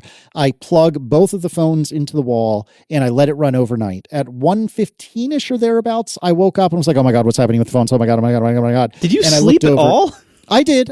I was passed out at like 9, but at about 1:15, I woke up and was like, well, I'm done, because now I'm stressing out about the phones again. And so I tossed and turned until basically 3:30 3:45, I think it was, when we needed to get up to catch the 4:30 car. But that being said, everything did transfer except, curiously, my entire iMessage history disappeared from the new phone. It was on the old one. Disappeared from the new phone, which was annoying, but fine. And I'm going to come back to this in a second. So to hold your questions. Disappear from the new phone. It was just never on the new phone. Okay, right? Sorry. Yes, that is fair. And I'm going to come back around to this in just a second. But this, at first, I was like, oh, that's a bummer. Like, I mean, there's times I'll refer back to old messages, but in the grand scheme of things, this is probably fine. And then I realized, oh no, this isn't going to work, because I'm in a handful of group chats. I wouldn't say it's an immense number, but enough. And most of these group chats have images that represent the group chat, you know what I'm saying, like the icons or whatever, that have been stable for years, which means I basically have the mental equivalent of muscle memory, I guess mental memory, whatever, memory. I have some sort of memory where I cannot find these friggin' group chats unless they have the particular icons I'm used to, and I'm screwed. And so at that point, I realized, all right, I'm going to get home with this the way it is, but I'm going to have to handle this differently. So as an aside to this tale of woe, which is not done yet, do you guys use iMessage in iCloud or whatever the heck it's called? Yeah. Because I don't. Yes. And Why don't you? Why not? well, because I guess we just got him to use iCloud Photo Library. I was just going to say, well, this is not going to be it's not going to be a problem because, of course, he uses messages in iCloud and it'll just eventually sync. Sometimes it takes a long time, but So I don't for two reasons. Number one is uniquely me, which is that I don't know if you two have ever exchanged a message with me, but I tend to lean heavily on GIFs and other pieces of media, and over time, that adds up. And so I think I have something like 100 gigs of messages on my phone right now. And I don't necessarily want to take up 100 gigs of my iCloud account with my stupid GIFs. Like, as much as I love my GIFs, I don't think I need 100 gigs of the same 5 GIFs or whatever rolling around in iCloud. And the other reason was I believe, and I'm probably going to get the details wrong, but if you use messages in iCloud, Apple does have an encryption key to it. And even though I really genuinely have nothing to hide, that just kind of creeps me out. And it creeps me out that I'm also making a decision on your behalf, you, Marco, you, John, who might text me or iMessage me, that whatever you send me, Apple could see. Now, do they care about me? No. Would they ever bother? No. But it's something that could happen. And so I've always been a little scared of it, but I'm starting to wonder if maybe I should just go ahead and start using it. Yes, you should. All right. So that's all that. So I get home and I decide, all right, this is not going to work. I know what I'm going to do. I'm going to do a backup from the old phone, and then I'm going to do a restore to the new phone. I'm going to just do a whole new restore. I'm going to do this from home where everything is calm. And by the way, I made it home no problem. Everything worked great except my iMessage, snafu. And so everything will be fine. So I take a backup of the phone, and then I have a brainwave. And I think, oh, you know what I should do just to make this easier and safer since I'm messing about with everything now? I should unpair my watch from the new phone and get it prepared for when I restore. What I didn't think about, though, is that I now have rings from that day, and I have some other stuff that I had accumulated that day that never got backed up when I made the most recent backup, because the most recent backup was from the old phone, which was no longer paired to the watch. I'm such an idiot in summary, but here we are. And so I did my backup, I did my restore, and I also thought to myself, you know what? Maybe the Thunderbolt 4 cable that I'm using that cost me $11 billion, maybe that was the issue. So I took the Thunderbolt 5 cable from my brand new CalDigit TS5 Plus, and I used that directly plugged into my laptop to do the restore.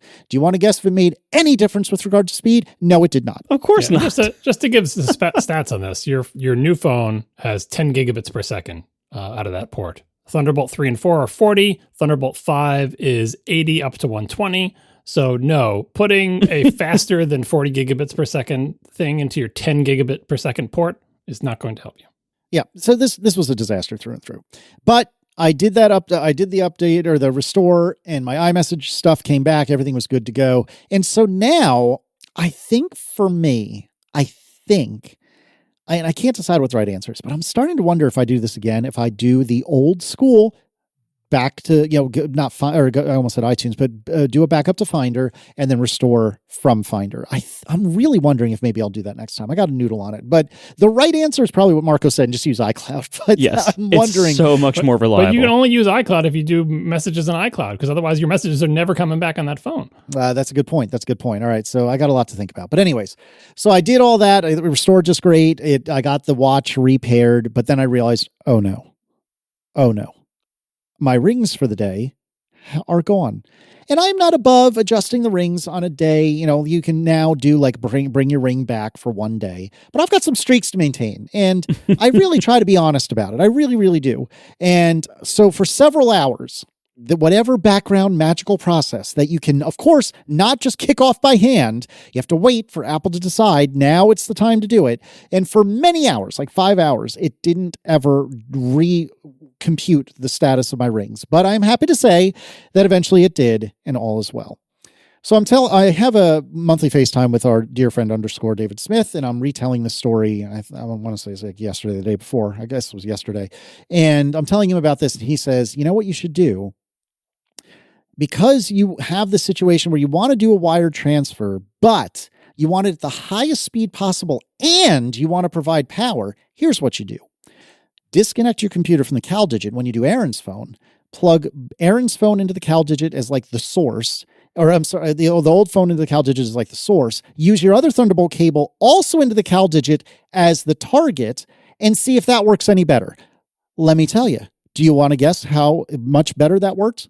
Made no difference whatsoever. It made zero difference. You cannot saturate that 10 gigabits per second when you're transferring millions of tiny files anyway. Only when you're transferring a few large files will you saturate it if you're lucky. It made zero difference whatsoever. I'm a disaster. This is all waste. So I guess the official ATP guidance for the future, which I will forget. So it's on you guys to remind me, you folks to remind me in the future. I think the official ATP guidance is turn on messages in iCloud and just do a damn iCloud backup or iCloud restore and just be done. I still say device to device should be your default. iCloud is the second fallback, but it depends on what you've had success with in the past. We are brought to you this episode by DeleteMe. DeleteMe makes it easy, quick, and safe to remove your personal data online at a time when surveillance and data breaches are common enough to make everyone vulnerable. With DeleteMe, you can protect your personal privacy or the privacy of your business or family members from things like doxing attacks before sensitive information can be exploited. So here's how this works. It's really easy to find people's personal info online. You just do a quick web search and you get all these different sites advertising, hey, get their home address, get their phone number, family members' names. Like, it's really creepy. And this is all from this industry of data brokers. They buy and sell and try to accumulate as much data as possible, and then they sell it to whoever, is willing to go pay them a few bucks to get your personal info. And it's this creepy, awful business. And you can go and try to file opt-outs and takedowns, but there's hundreds of these data brokers out there, and there are constantly more cropping up. So what DeleteMe does is you sign up for DeleteMe. It's an ongoing service. You tell it what you want to be kept out of all these data broker sites, and they will go on your behalf, file all those takedowns and opt-outs for all your info wherever they can find it in all these different databases. As new ones come up, they file takedowns to those too. So they help keep your personal info out of hundreds of data brokers out there, which really makes a pretty big dent. I personally have used this service because I went looking for one of these a few years ago before they were a sponsor. I did the research. I picked DeleteMe. It's been great. Take control of your data and keep your private life private by signing up for DeleteMe. Now at a special discount for our listeners. Get 20% off your DeleteMe plan when you go to joindeleteme.com/ATP and use promo code ATP at checkout. The only way to get 20% off is to go to joindeleteme.com/ATP and enter code ATP at checkout. That's joindeleteme.com/ATP, code ATP. Thanks to DeleteMe for sponsoring our show. All right. So Marco, tell me about your iPhone 17 Air. Okay, it's not. No, iPhone Air. No, I'm sorry, not iPhone 17 Air. There iPhone Air. Saved us from a lot of angry people. All right. Easy peasy, yeah. All right, so I first moved into the iPhone Air. It feels incredibly light for its size. Let me just quickly interject. I did briefly hold one in the Apple Store when I was picking up my phones. Oh my God. It feels incredible. It is incredible how good that feels in hand. Now, yes, it is big, but it's so thin and so light, and oh my God, I want it so badly. It's almost like when I in order to get the iPhone Air, I ended up paying like $50 for it because I had test phones that I traded in to get it. As part of my pile of test phones I brought in, one of them had a case, so I had popped the case off of it so they could process the trade-in. And holding the empty phone case for my it was a 14 Plus, the empty case for that, and then I picked up the Air. I'm like, this feels very similar. It's incredible. It really. I have a dissenting opinion on the feel of the Air. I did also visit an Apple store to check out the new phones, and here's the things that I was surprised by feeling the Air. Not for very long, obviously, but just playing with it on the table. It was nicer looking in person than I thought it would be. And I already liked how it looked, but I felt like the ugly camera thing at the top didn't bother me as much, especially on the white phone, because it kind of blends in. Which of the whites? And it looks real good. But also, what I realized is just how much I hate big phones. Yes. Because, although this phone was light and it felt very thin, all I could think was, this phone feels too big. And I know, it's like, how is the iPhone Air too big? It's not too big thickness-wise. It's too big for me personally, width-wise. So all I could think of was staring at this phone was like, oh man, can you give me this phone in an iPhone 14, let's say, because that's my favorite size probably. Not the 17 is a little bit bigger, but like the normal non-Max size, not the Air is in between the Max and the Pro, right? So give me the normal Pro size, maybe a little bit smaller, but this thin and with 3 cameras on it. Someday in the future, that's going to be an amazing phone. But I can say right now, for the Air, despite me really liking how it looks and it being nicer in person than I thought, it's just too darn wide for me. John, you are spoiling my review. I'm so mad. But you've used big phones, though. I thought you weren't against them. No, no. I've never been into like the Plus and Max. Anyway, so let's go back to a second. I'm going to go over this Plus a little more. All right, so let's first start with color. I got the blue one. No, I didn't. I got one of the white ones. What do you mean blue? There's no blue one. This phone is available in black and 3 whites. They're all white. Like, nothing about this looks blue at all. If I didn't know I bought the blue and see on the box that it said blue, I would never have guessed this was blue. This does not come in colors. It comes in black, white, and white. It's comical. Wait, is there a white one? Yes, there really is. Okay, so maybe I was holding a white one and maybe I wasn't, but there is in fact a white one. There's no way to know. Even when you see them side by side in the store, you can barely even tell. Like, it's comical. These are the most homeopathic colors I've ever seen in Apple's lineup. Like, it is comical. Like, there is no blue in this blue. So anyway, it does, it feels very, thin, light. It feels like shocking. However, you were right, John. Like, this is not a thin Pro. This is a thin Max phone. It is noticeably bigger in length and width, noticeably bigger than the mid-sized Pro and base 17 lines. It behaves like them software-wise. Like, if you ever used a Plus or a Max phone, if you turn the phone in landscape, a lot of apps will give you kind of an iPad-style sidebar layout. This phone does that. Like, even Apple's software considers this a Plus or a Max phone. If you're coming from an iPhone mini, thinking that you might want an Air, I don't think you do. Like, I think that's going to be a big jump in hand size. And for me, I actually have found that with the Air, the ergonomics of it are not a great fit for me. And it comes down to some of those little differences about it being a bigger phone than the Pros. Like, one of the simple things is like the sleep-wake button is a little bit too high for me to hit comfortably with my regular way I hold a phone. Also, the exceptional thinness of it, I find actually makes the ergonomics of using the phone a little bit worse in some ways. And this is what I was saying earlier about, like, I don't think I would want a phone to be any thinner than this, and you start running into, like, usability challenges. So there's a couple things. Like, so number one, the combination of the thinness and also the very thin screen bezels that modern phones have caused me to actually have a lot of accidental input on the touchscreen around the edges as I would just handle the phone. More than the Pros do. Like, I've been using my phone without a case for a while, or using at best one of those leather magnetic backs that just is the back only and no sides. So I'm used to staying away from the sides holding this phone. And I should clarify, I was using the Air without a case, and also without its battery pack, just the phone by itself. It's so thin that it is hard for me to operate without causing error input on the sides of the screen. It's also, because it's so thin, it's harder to pick up off a table. Like, it's little things like that. It also, if you lay it down on a surface, because it has that giant camera on one end but nothing on the other end really, it wobbles a lot more than the other phones on a flat surface.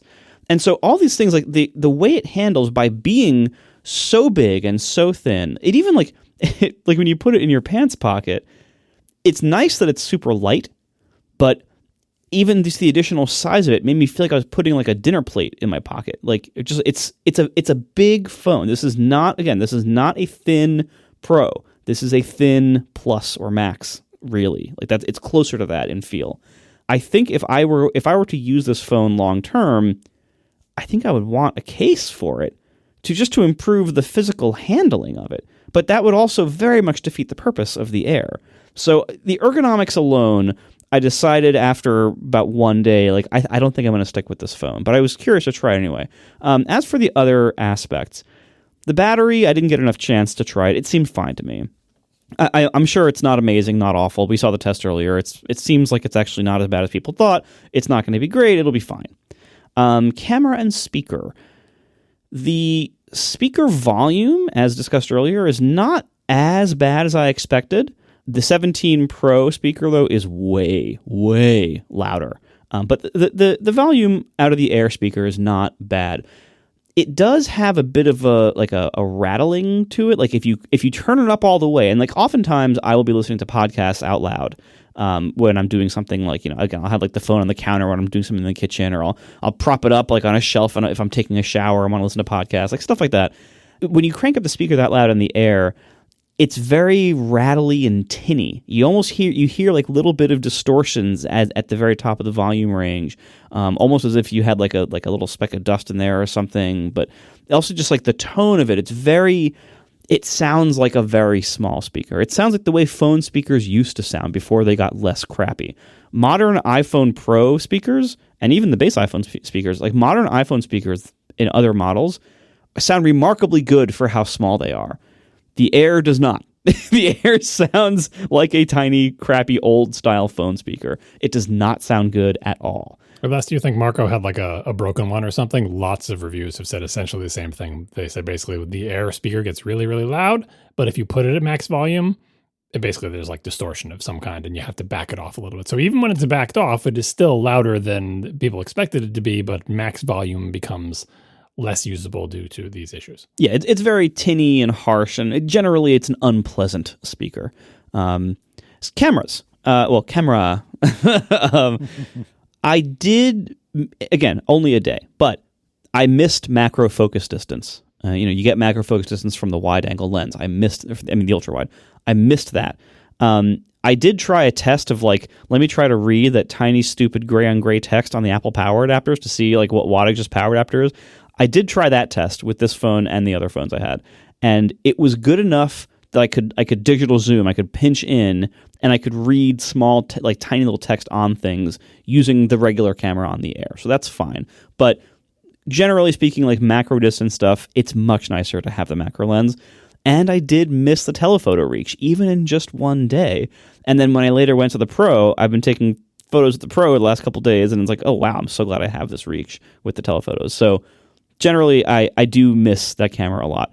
Let's talk about heat. The Air does seem to overheat and thermal throttle itself very easily and very frequently. I mentioned earlier how long that preparing update took, and it was really warm the whole time, so it could have been that. It could have been something else. If you look at benchmarks of the Air, the benchmarks often show the Air being a little bit slower than the 17 and 17 Pro in certain tests. My guess is that it's throttling during benchmarking, and it seems very likely because doing almost anything to it, if you feel that camera bump, it's warm. Now you won't know if you're holding the phone using it regularly. You might not realize this because the heat doesn't travel down to the middle of the phone. The heat stays up in that camera mesa or camera plateau area. In some ways, that's nice in the sense that it's not heating up your hand uncomfortably. But it also makes it hard to dissipate the heat. So, for instance, my MagSafe fans that I have, they don't work on the Air. They don't do anything because they're cooling the MagSafe area, but the MagSafe area doesn't get hot in the first place. The heat doesn't get there. It's all in the camera plateau. You need a camera bump fan. Yeah, I know. Right? Yeah, and speaking of throttling on these phones, the people who've done the tests on them, all the phones throttle, all of them thermal throttle. But interestingly, what they found when doing Air versus Pro tests, obviously the Pros come out ahead. But looking at the graph of how they throttle, what happens is that a lot of these benchmarks would give a stability score of how even is the frame rate in this game or whatever, this benchmark. And the Air would get a really high stability score. What would happen in the Air is it would start off real high, immediately throttle way, way, way, way down, and then stay at that way, way, way down for the whole thing. So it had really good stability because it maintained its really low thing the whole time. But then on the Pro, it would start up really high, fall off a cliff after the first 30 seconds or something when it starts to thermal throttle. And then for the next 10 minutes, it would slowly get slower.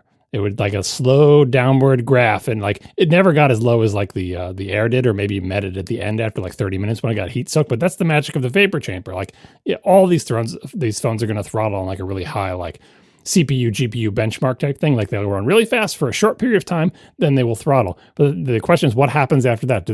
After that initial drop down, the Pro is able to dissipate the heat for longer, and it takes a longer time to essentially heat soak the whole phone because the heat is traveling down the whole phone, dissipating into the aluminum, dissipating into the air, and so it slowly gets slower. And the Air is like, as soon as I have to throttle it all, super slow for the whole time. That's it. There's just nowhere for the heat to go, I guess. Yeah, like and that's the problem. Like the Air's thermal design, it just doesn't move the heat anywhere. It just keeps it right where it is, like in the top, and so it just has nowhere to go thermally. So my time with the Air, I think it makes a really good case for the base iPhone 17, because what I ended up ultimately wanting after using the Air, I'm like, oh, there's some goodness here. I wish the phone was not as big, and I wish it was a little bit thicker to have a few fewer trade-offs, but keep a similar light weight. And that's very close to the regular iPhone 17. Like what I'm describing is basically the iPhone 17. Like the iPhone 17 is the ultra wide camera too. Yeah, you get the ultra wide camera. You get fewer trade-offs, really. So I found myself just, like appreciating that the Air is an interesting experiment. But like the thing is, like there's so many trade-offs, and you hear a lot of the reviewers saying this is the obvious path of the future. I hope it's not, because what that would be like is like saying that the 12-inch MacBook was the obvious path of the future. It wasn't, and thank God for that, because I hope the future is more like what we have now in the present, a lineup that has different products that serve different needs. The MacBook Air is not the only MacBook. Hopefully the iPhone Air will not be the only iPhone in the future, and we will all be better off continuing to have different product lines optimized for different needs. The iPhone Air has a role. It's like a two-door sports car. This is like a fun, totally impractical and, unjustifiable on paper choice. But some people will just look at it or pick it up and they will fall in love with it. And they will buy it as a consciously irrational purchase for love. And that's okay. But keep in mind that when you hear reviewers saying that this is a great phone, they're saying this because they're testing it for a week. They're not buying a phone to keep for years and live with it every single day for years. And you can't like quickly and easily switch between multiple phones all the time. You can't be like, oh, I'm going to take out my, my day phone, night phone, like, because switching phones with phone numbers and data transfers, it's a pain in the butt. So like when you pick a phone, you're making a much bigger commitment than just, I'm going to review this for a week. You're saying, I'm going to have this same phone for 1, 2, 3, 4 years. And you need that phone to serve you in as many circumstances as possible for as long as possible. The Air is not going to be that phone for most people. And you might go into it saying, you know what, I love it so much, I'm going to choose those trade-offs anyway. But make sure that you know what you're getting into and make sure that you really love it enough to accept all those trade-offs. And I just don't. I went back to the 17 Pro, after one day. And the Pro feels like home to me. Like the Pro, I'll just give some quick impressions here because I know we're running long, and you guys want to talk about the Pro too. That's fine. The Pro is the safe purchase. It is the phone that everything I was just saying. Like you make all those trade-offs with the Air, and you're like, well, if it's in this situation, it's not going to be great. If it's in that situation, it's not going to be great. The Pro is the phone that I know I can have in any situation. And I will never regret the choice I made. I will never have the Pro in something I'm like, oh, well, I wish it would charge faster, but it's overheating, or oh, I really wanted that wide camera or that telephoto camera, or like whatever it is. The Pro will always handle what I want it to do. It has the familiar size and shape and ergonomics. My hand knows how to handle the Pro. Yes, it is substantially thicker and heavier than the Pro, and a little bit thicker and heavier than the outgoing one, but after my experience with the Air, I more willingly accept the Pro's size and weight because I want the utility that it offers, and I've come to now appreciate better that utility. The sides are curved again, and everything has kind of a little bit more slippery finish than the previous phones, which makes it a little bit less pleasant to use without a case for me. It's a little bit harder to hold and feel secure in my grip.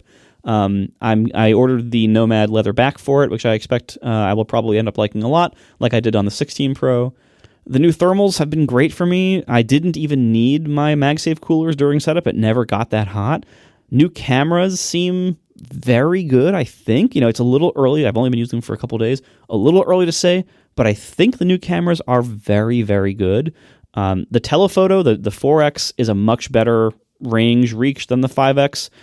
The 8X digital cropping on that is surprisingly decent. It's nowhere near the quality of the 1X lens, but it is less of a sacrifice than it was in the previous generations. Like that telephoto lens is always a trade-off. It's always a sacrifice in optical quality, but it's better this year than it has been. I took 2 test photos of this because I wanted to test the same thing with my wife's Pro phone. And I tested the 16 Pro 5X, which is my phone, versus the 17 Pro 8X. And obviously the 5X, that's an optical 5X on the 16 Pro. And the 8X, it's a sensor crop of the optically 4X lens. And I was a worst case scenario phone. I was indoors, it's dim lighting. I stood a pretty far distance away from a wall, took a picture of like my wife's diploma on the wall. And you'll see a link to the picture in the notes. I was shocked at how much better the 8X, which is, again, not optical 8X, it's an optical 4X lens cropped to 8X, how much better that was than the 16 Pro 5X. And, if you looked at the teardowns and see the difference in the size of the sensor on the 5X versus the 8X lens, you're like, oh, this makes sense now. But even just looking at the sensor size, it's still pretty shocking. I took this picture several times. Like, is this wrong? Is it out of focus? Are the settings wrong? And like I said, this is the worst case scenario. It's dim lighting. It's indoors, but the noise was out of control, and the 8X just looks so much better. So I, obviously, like I said, it's nothing compared to the 1X, but I was thoroughly impressed with the 17 Pro's 4X optical 8X sensor crop lens, and I can't wait to have a camera like it on my phone next year. A couple of quick notes about this image. I have problems here. Number one, I forgot that Tina went to bad tech. She could have gone to Virginia Tech, but she went to Georgia Tech. I'm very disappointed. Number two, I'm even more disappointed with you because you know how so many people, I feel like we just went through this recently, how so many people can see curly quotes and straight quotes just drive them crazy. I don't have the problem. Straight quotes don't bother me at all. You know what bothers me? An actual letter X instead of the multiplication sign drives me batty. You're going to have to live with it because the multiplication symbol in lots of fonts looks weird. Sorry.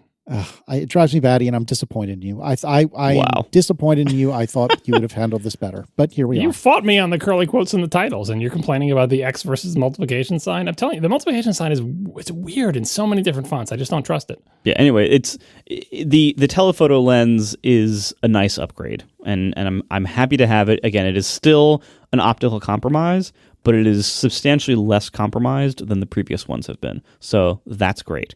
Before we move off cameras, the selfie camera.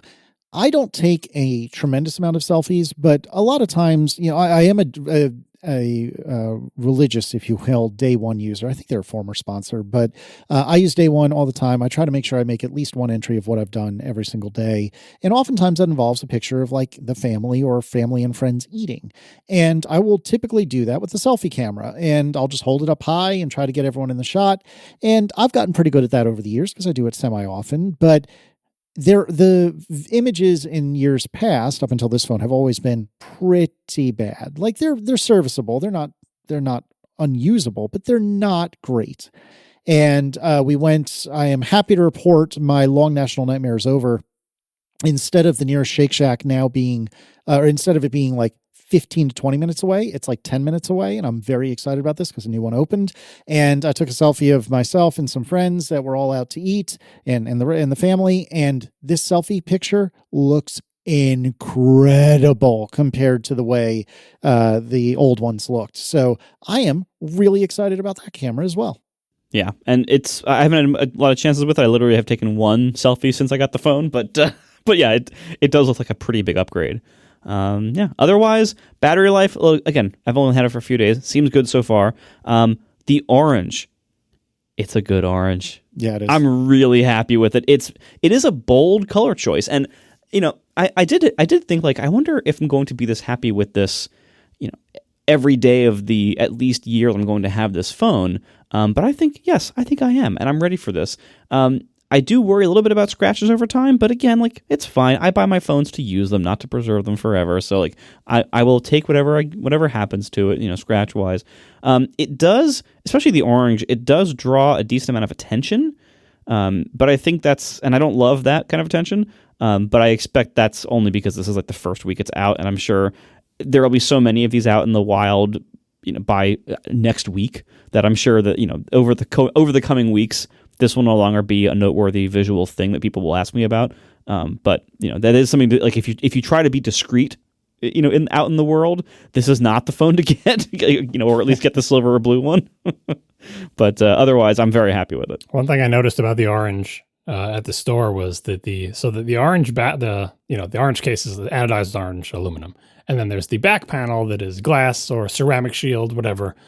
And if you put the camera or the phone flat on the table, screen down, and look at it from directly above, the back panel matches the orange of the anodized aluminum very, very well. It's not, obviously it's two different materials. It's glass, whatever, and aluminum, and they look different. The aluminum is more like metal flake, sparkly in car parlance or whatever, and the glass back is not. But the colors are matched as well as you could hope to match them. Kind of like those old things that used to calibrate your TV and like make this green thing match the green background, right?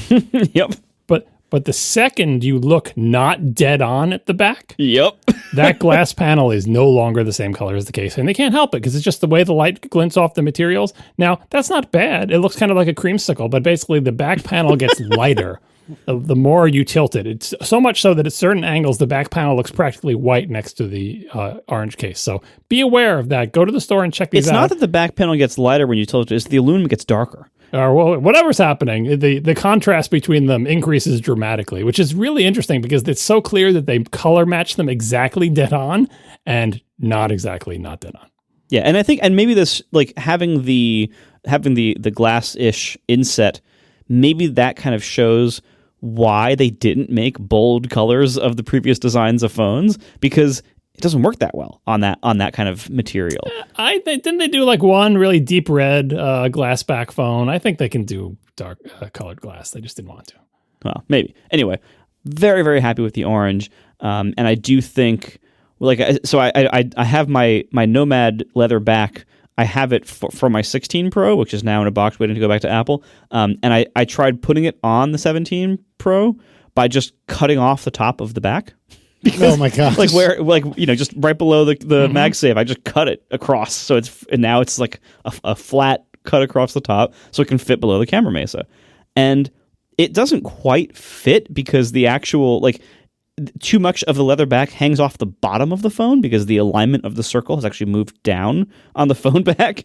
But I have been using it that way for a few days to see how it feels, and it feels great. So once I get my real one is scheduled to arrive early next week. So I'll have a report on how much I enjoy the new leatherbacks. But I think this is going to be a nice combo. And certainly I think the phone looks cool with the black leatherback. I originally had ordered the brown, but I decided to go black because the reality is that the iPhone is black and orange already because the screen is black and the camera lenses on the back are black. So it's already black and orange. So you might think brown would go better with orange, but I think in practice, I think black's going to also be a really nice option. So I don't think brown goes better with orange. I think you need a neutral color with that orange. Probably, yeah, because that's the other thing. Like, orange, having a bright color like this, it's actually going to be fairly challenging to pair a lot of accessories with it. And I think it's one of those things you kind of have to see things in real life to know how they work together. And even though brown is just desaturated orange, that it could be challenging to pair those. So anyway, good luck with that. But yeah, that's it. That's all I got for the Pro so far. Love the Pro. The Air, I find it so disappointing I might actually return it. Wow. A couple of comments in the Air. One thing to note about it, as both you noted and I noted, we're not big phone people. So the thing about the phone feeling too wide for us, we just don't like big phones, period. So if you like big phones, that may be a plus for you and not a minus. I know a lot of people do like big phones, and so there's that. Second thing is, why is the Air so big? Why did they make it big? I would love to see the math on this of someone who actually knows these numbers, but I would imagine that the back of the envelope math says that every little bit that you make the phone wider gives you enough additional battery that it makes up for the new pixels you have to light up. Because I think the screen technology, especially the ones that drop down to 1 hertz with like modern OLEDs, are such that the bigger you make that phone, the better the battery life. Like, in other words, the battery outruns the screen. And so to get acceptable battery life, which it seems like the Air has acceptable battery life out of the Air, you kind of have to make it essentially this size, because if you made it smaller, yes, you're having a smaller screen, but you're also getting much less battery. And now you're sacrificing battery life because the screen you sacrificed doesn't make up for the battery that you sacrificed. And so I think when people say this is the future of the phone, I hope what they're envisioning, well, 2 things. I hope what they're envisioning is, hey, wouldn't it be great if something with 17 Pro features and 17 Pro battery life was as thin as the Air, but not as wide for the people who don't like big phones. That would be cool. In terms of like hitting the screen with the fleshy parts of your hands overlapping, since most people use cases, I imagine it's not that much of an issue. But honestly, I have that issue with phones in cases sometimes, so I'm not sure what the solution is there. Other words, bring back bezels. We'll see if we ever end up into that thing. And by the way, the rumor is that the 20th anniversary phone is going to have screens that wrap around the edges, so they're going to have to do some kind of like advanced touch rejection, like they do with like palm rejection on the. I think they still already have that in iOS anyway. I'm not sure how it's tuned these days, but there is code that rejects your touches if it thinks they're accidental touches, both on iPads and on iPhones, I believe. So hopefully they work on that.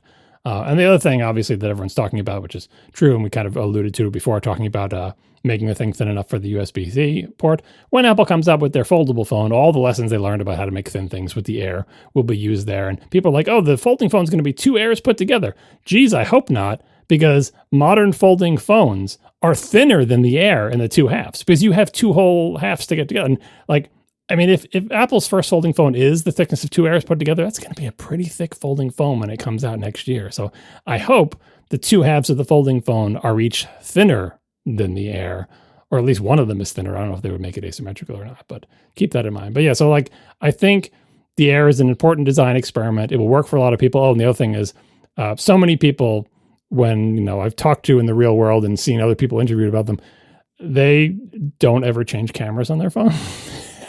They just use what they think. Maybe they don't realize. They pinch to zoom. Yeah, that maybe they don't realize that they're switching to macro when they go up close. And they're like, oh, I never change cameras. Like they never tap like the 2x, 4x, 8x thing. They always just use 1x. But even if you just use 1x, when you put the camera real close, it switches for you in its default mode to the macro thing, which is using the ultra wide. But anyway, I think a lot of people will be satisfied and happy with the Air. But it is a compromise, and these are the compromises, and keep that in mind.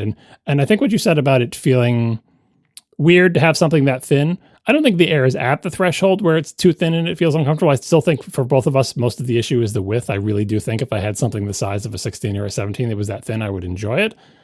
But please do go to the store and try it and see how it feels. I mean, I get the falling in love with the thing, because when I was there, I had no interest in this phone. And it was more attractive to me in person, kind of like a 2-seat sports car. It was more attractive to me in person than logic would dictate, and then how I thought I would like it, because it is very pretty and it does feel very cool. Yeah, I did like it, but I also would not buy it. And if you do return it, you should get a 17 as a test device, because it's really good fun. Yeah, because like honestly, like I think the question remains, and I think we'll see this over the coming year, and what happens how many more Airs do they end up making in the line? Does it stick around? Does it go away? I don't think we know yet. How willing are people to buy a phone for love that suffers in the practical side of things? You see that in certain products, people are more willing than others. But I think the nature of phones is such that, like, the sacrifices that you have to make for the Air are things that people do seemingly care a lot about, namely battery life and camera. Like those are things that people do like a lot about their phones. And typically it seems like phone sales are often driven by those very strongly. Well, I think the biggest factor is whether the consumer that is considering the phone has been burned before in their life buying a phone for love, right?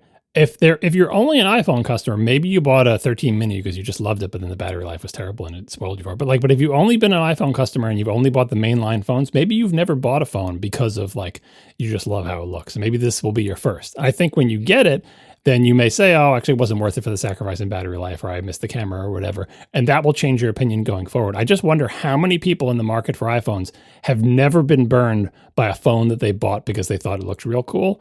And if there's enough of them, the Air would be a great first phone to learn about those compromises. Because if you just buy mainstream phones, like, the people who are like, they become like people who lived through the Depression who are like saving string and stuff like that. They're like, give me the phone that's the size of a brick because I know that I need all the battery in the world. I need a battery pack. I need my phone just needs to be a gigantic, huge brick-like battery, because their entire history with phones is my phone is out of battery, my phone is out of battery. And so they get in this mindset where they need massive battery. Those people are never going to look at the Air. They just look at it and they say, nope, not a brick, not enough battery. I don't care how it works. I don't care if it's magic. I'm not even going to look at it, right? But if you've never been burned and you see this beautiful phone and you don't know whether or not you're going to be disappointed in the one camera, or you don't know whether the battery life's going to be, you're going to buy that as your first mistake phone, your first the phone you bought, impulsively bought. And presumably Apple knows this. Again, looking at the numbers on launch week, 10% of the allocation of what they were manufacturing were Airs. But that's launch week. So this phone is going to have to, once the early adopters clear out and regular people start wandering into the store and looking at the phones on the table over the course of the next year, how many of them will be lured over by the beautiful Air, and how many of them will go to it and say, I've been there before. I got burned by that. I dated a musician once. I already did that once. Never. Sorry, musicians. I'm trying to think of an example. It's hard not to insult somebody, but like, have you been burned before? Because you should do it once. You should date a musician at least once. You feel better, musicians? I'm trying to get you on dates here. They seem like they don't need the help. Yeah, because you bought a Mini, right, Marco? Yes, I used a Mini for a whole year. You've been burned once before. I wouldn't say I didn't feel burned by it. I should say, you didn't. But you wouldn't buy one again, though. No, we had our time together, and I don't regret it. Right, and now you get the Air. You're like, oh, I know this feeling. No thanks. Yeah. I mean, the Mini was. I think the Mini was great for its time. I believe the Mini preceded the Pro, and I went back up for the Pro-ness of the Pro. But I got the 12 Mini. I didn't get the 13 Mini, because I believe the 13 was the first Pro. I think I've lost track. Anyway, but I think with the Air, the trade-offs with the Air are significantly more extreme than they were with the Mini. And I think the love will also be significantly more extreme. So that, I think we will see people in non-trivial numbers buying the Mini buying the Air because they just love it so much. Especially if it becomes like an influencer thing, like as, like a fancy tote bag, or because it does have that, not just the fashion in terms of it comes in boring colors, right? But it is very shiny. It is a shiny, attractive, sort of luxury looking object. I can't predict whether it's going to catch on and all the big influencers are going to be like, well, of course I have my bedazzled iPhone Air because everybody does. That could happen with the Air. But all it's going to do is lure more people into making their first mistake. Again, I'm not saying it's a mistake. The Air is a good, like I said at the top of the show, I'm not saying there's no reason to buy an Air. There's tons of reasons to buy an Air. It's just a question of whether enough people are going to be happy enough with it to make it sustain, because Apple has had real problems with this part of the lineup with all of its products, putting out products that we all think make perfect sense and have, are great for certain people, but Apple gives up on them. And I'm not saying Apple's right. I'm saying Apple's probably wrong. They shouldn't I think they should still make the Plus phones, but the numbers don't bear out. They say we can't. It's not worth it to us to sell X million phones. It needs to be 3X million phones. Yeah. A couple additional thoughts about the 17 Pro. I really do like this phone a lot.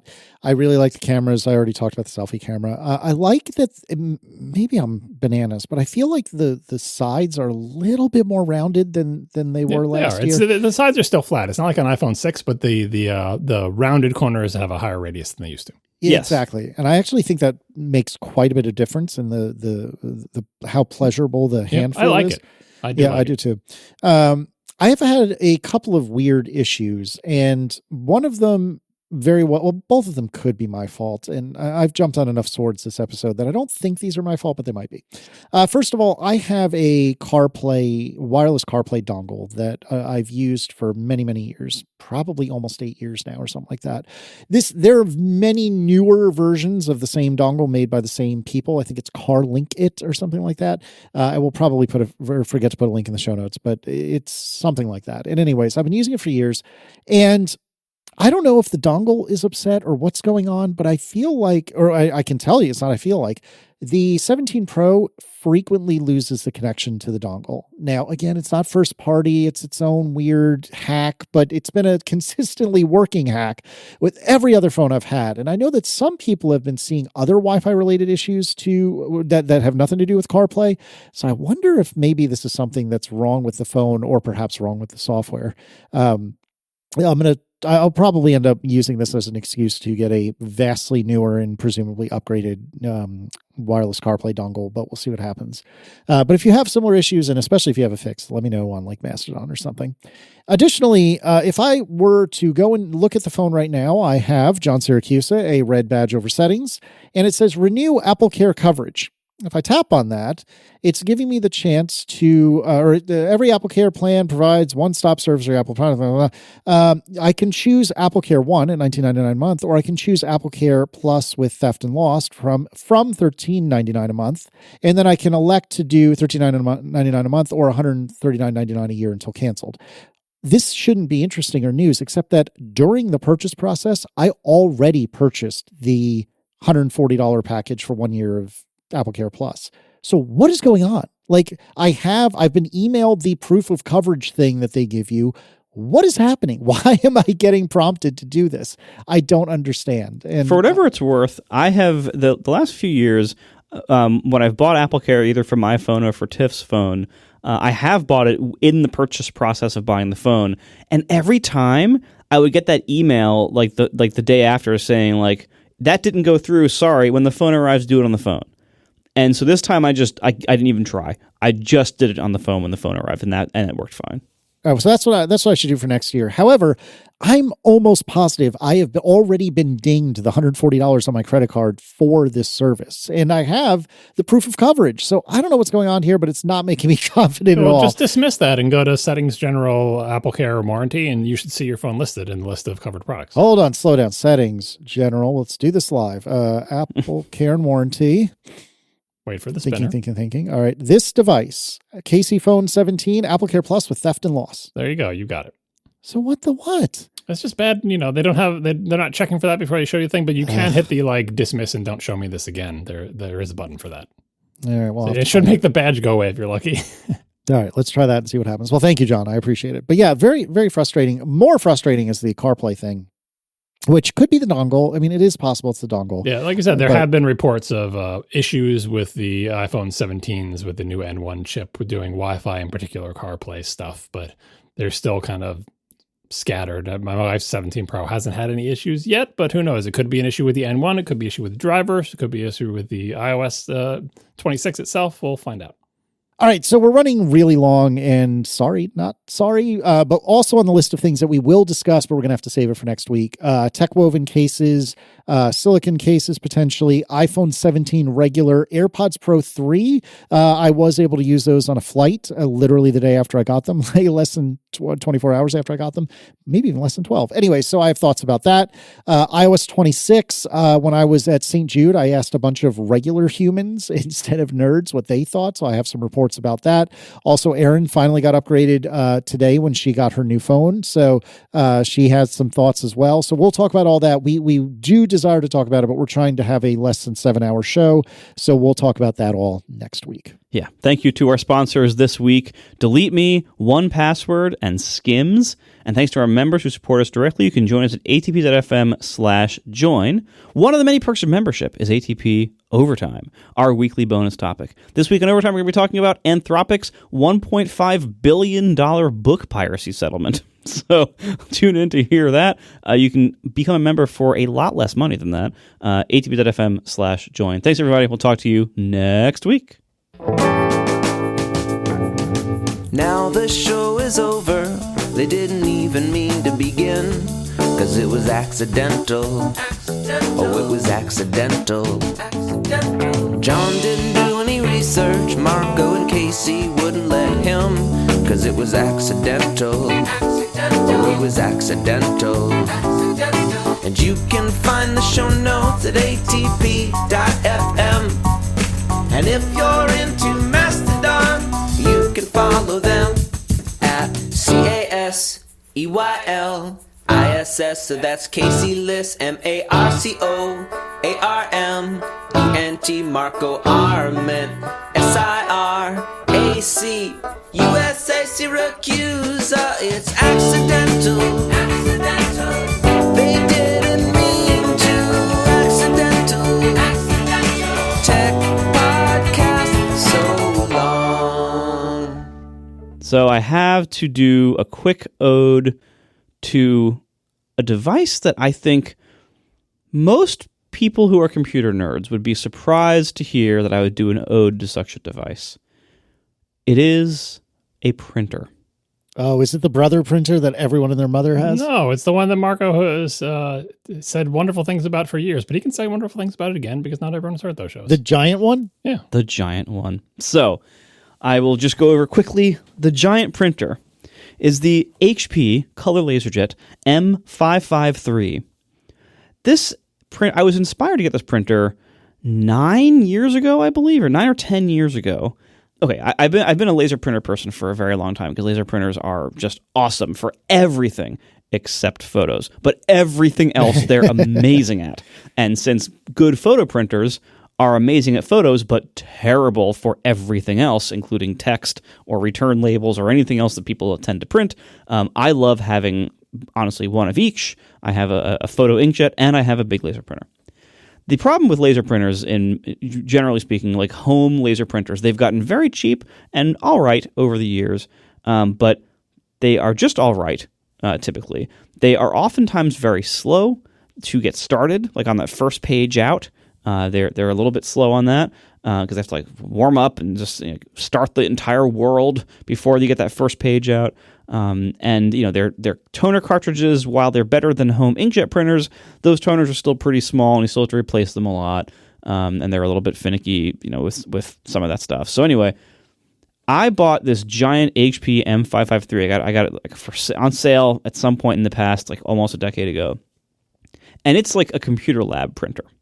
And what is so satisfying about a giant, pro business laser printer like this is that you can hit print at your desk. And when you stand up and walk over to the printer, it's there waiting for you. It's done. They're so fast. And I had this printer for almost a decade, and I have never changed a toner cartridge. Really? Yes. Because the cartridges are made, the cartridges for one of these, the printer, when I bought it, was like $600, which was on sale. I think they're usually closer to $1,000 in this kind of capability range. But the toners for them are like $200 to $300 each. And that's, the black and then the three colors. So to buy a whole set of toner for this printer would have been like $1,000. So it's substantial, but those also are made to print like 2,000 or 3,000 pages, and I never went through them all. And so this printer has been amazing. However, this printer has been moving with me throughout all the logistics of changing houses over the last couple of years. We had some apartments in the middle where we stayed briefly, or like a rental house that we had to move into briefly while things were getting renovated. This printer has moved around a lot. And in the last year, it started getting a little bit flaky. Certain times, like you'd send certain print jobs to it, and it would just crash and reboot and not print it.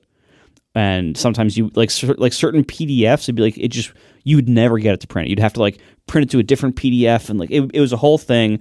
Then we started getting some parts going a little bit bad on it. Like there's some giant transfer belt that runs through the whole printer. And if things go wrong there, you start getting giant streaks across the pages you're printing. And I tried taking it out and cleaning it. And eventually it became apparent I needed a new one of those. That's like $400. And then I ran out of yellow toner. And that's $250. And I'm like, you know what? With all this stuff, I think it's time that I replace this printer. After almost 10 years, it had one bad year at the end. I'm like, that's really good. So I feel like I got my money's worth, especially considering how much I moved it around. It should have broken long ago, and it didn't. I look around the printer landscape, and I look at what's available now, and you start doing the math, like, okay, this has this toner cartridges, and that, that's rated for this many pages, and you divide it out, like, what are you paying per page? And you start looking around, not a lot else out there makes a lot of sense to get. Almost everything on the market was, for my purposes, worse than what I bought almost a decade ago. And if you look at HP's current lineup, almost every entry in that current lineup is worse. Bigger, plasticier, smaller cartridges that cost more money. And then you see that they seem to have replaced my M553 from a decade ago with the M554, which is almost the identical printer. There is almost nothing different about it at all. They upgraded some of the internals. They upgraded the screen, but it looks almost identical. And in fact, because of my good experience with the 553, the 554 is the one I bought for the restaurant this spring, because we needed one there, and we print a lot of stuff at the restaurant, and from menus to just other invoices. We print a lot of stuff at a restaurant, and so I bought the 554 for that, and it is perfect. It's everything I wanted it to be, because it's just a slightly modernized 553. To the point where even like the extra paper tray that you can buy for the bottom of it, it's the same tray between the two printers. Like, that's how little they have changed. And so I got myself that for home. I have replaced the 553 with its exact clone, basically. And I think it's remarkable that I had a printer for almost 10 years that I liked so much that I just bought basically the same one again. I've never had an experience with a printer that good any other time in my entire computing life, nor have I heard of anyone else ever having one. No one loves their printer that much, but I'm telling you, if you get this printer, you will. Incredible.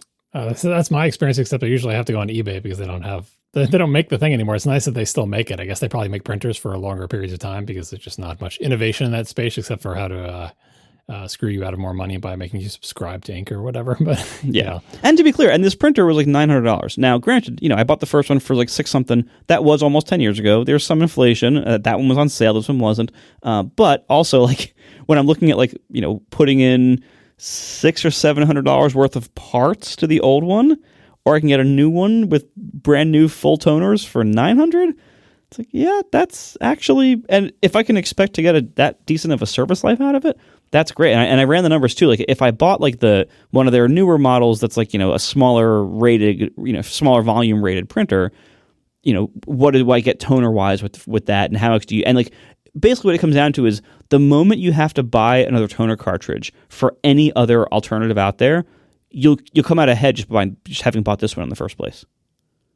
Yeah, I replaced my dehumidifier with the exact same model because I couldn't find a better one. I just replaced my toaster with the exact same model because I know I couldn't find a better one. I would keep buying these stupid mice on eBay because they don't make it anymore, but if they did, I'd be buying new ones. I'm very familiar with this phenomenon. When I look to get a new printer, I talked about this on that show when I was discussing my new printer. I would love to get something like yours. I just don't have the space for it, and my wife demands a scanner as part of it too, which makes, so anyway, I've got an Epson Ego Tank thing with a scanner on top, and, we print so rarely that I don't mind how terrible the printing is, and we use the scanner probably more often than that. But yeah, maybe when I get a bigger place someday, or have more room, or take over one of the kids' rooms someday, I'll get one of these big printers, because I do wish I could have a big, like, business style laser printer, even if it's just black and white, but I'm not there yet. But I'm glad they still make your model. Or the one number higher. I think more companies should do that. When you have a product that works well and there's nothing really to change in the space, why not just keep making it? Microsoft/Incase. Yeah. I'm glad you're happy, and I'm glad you could find a new old printer.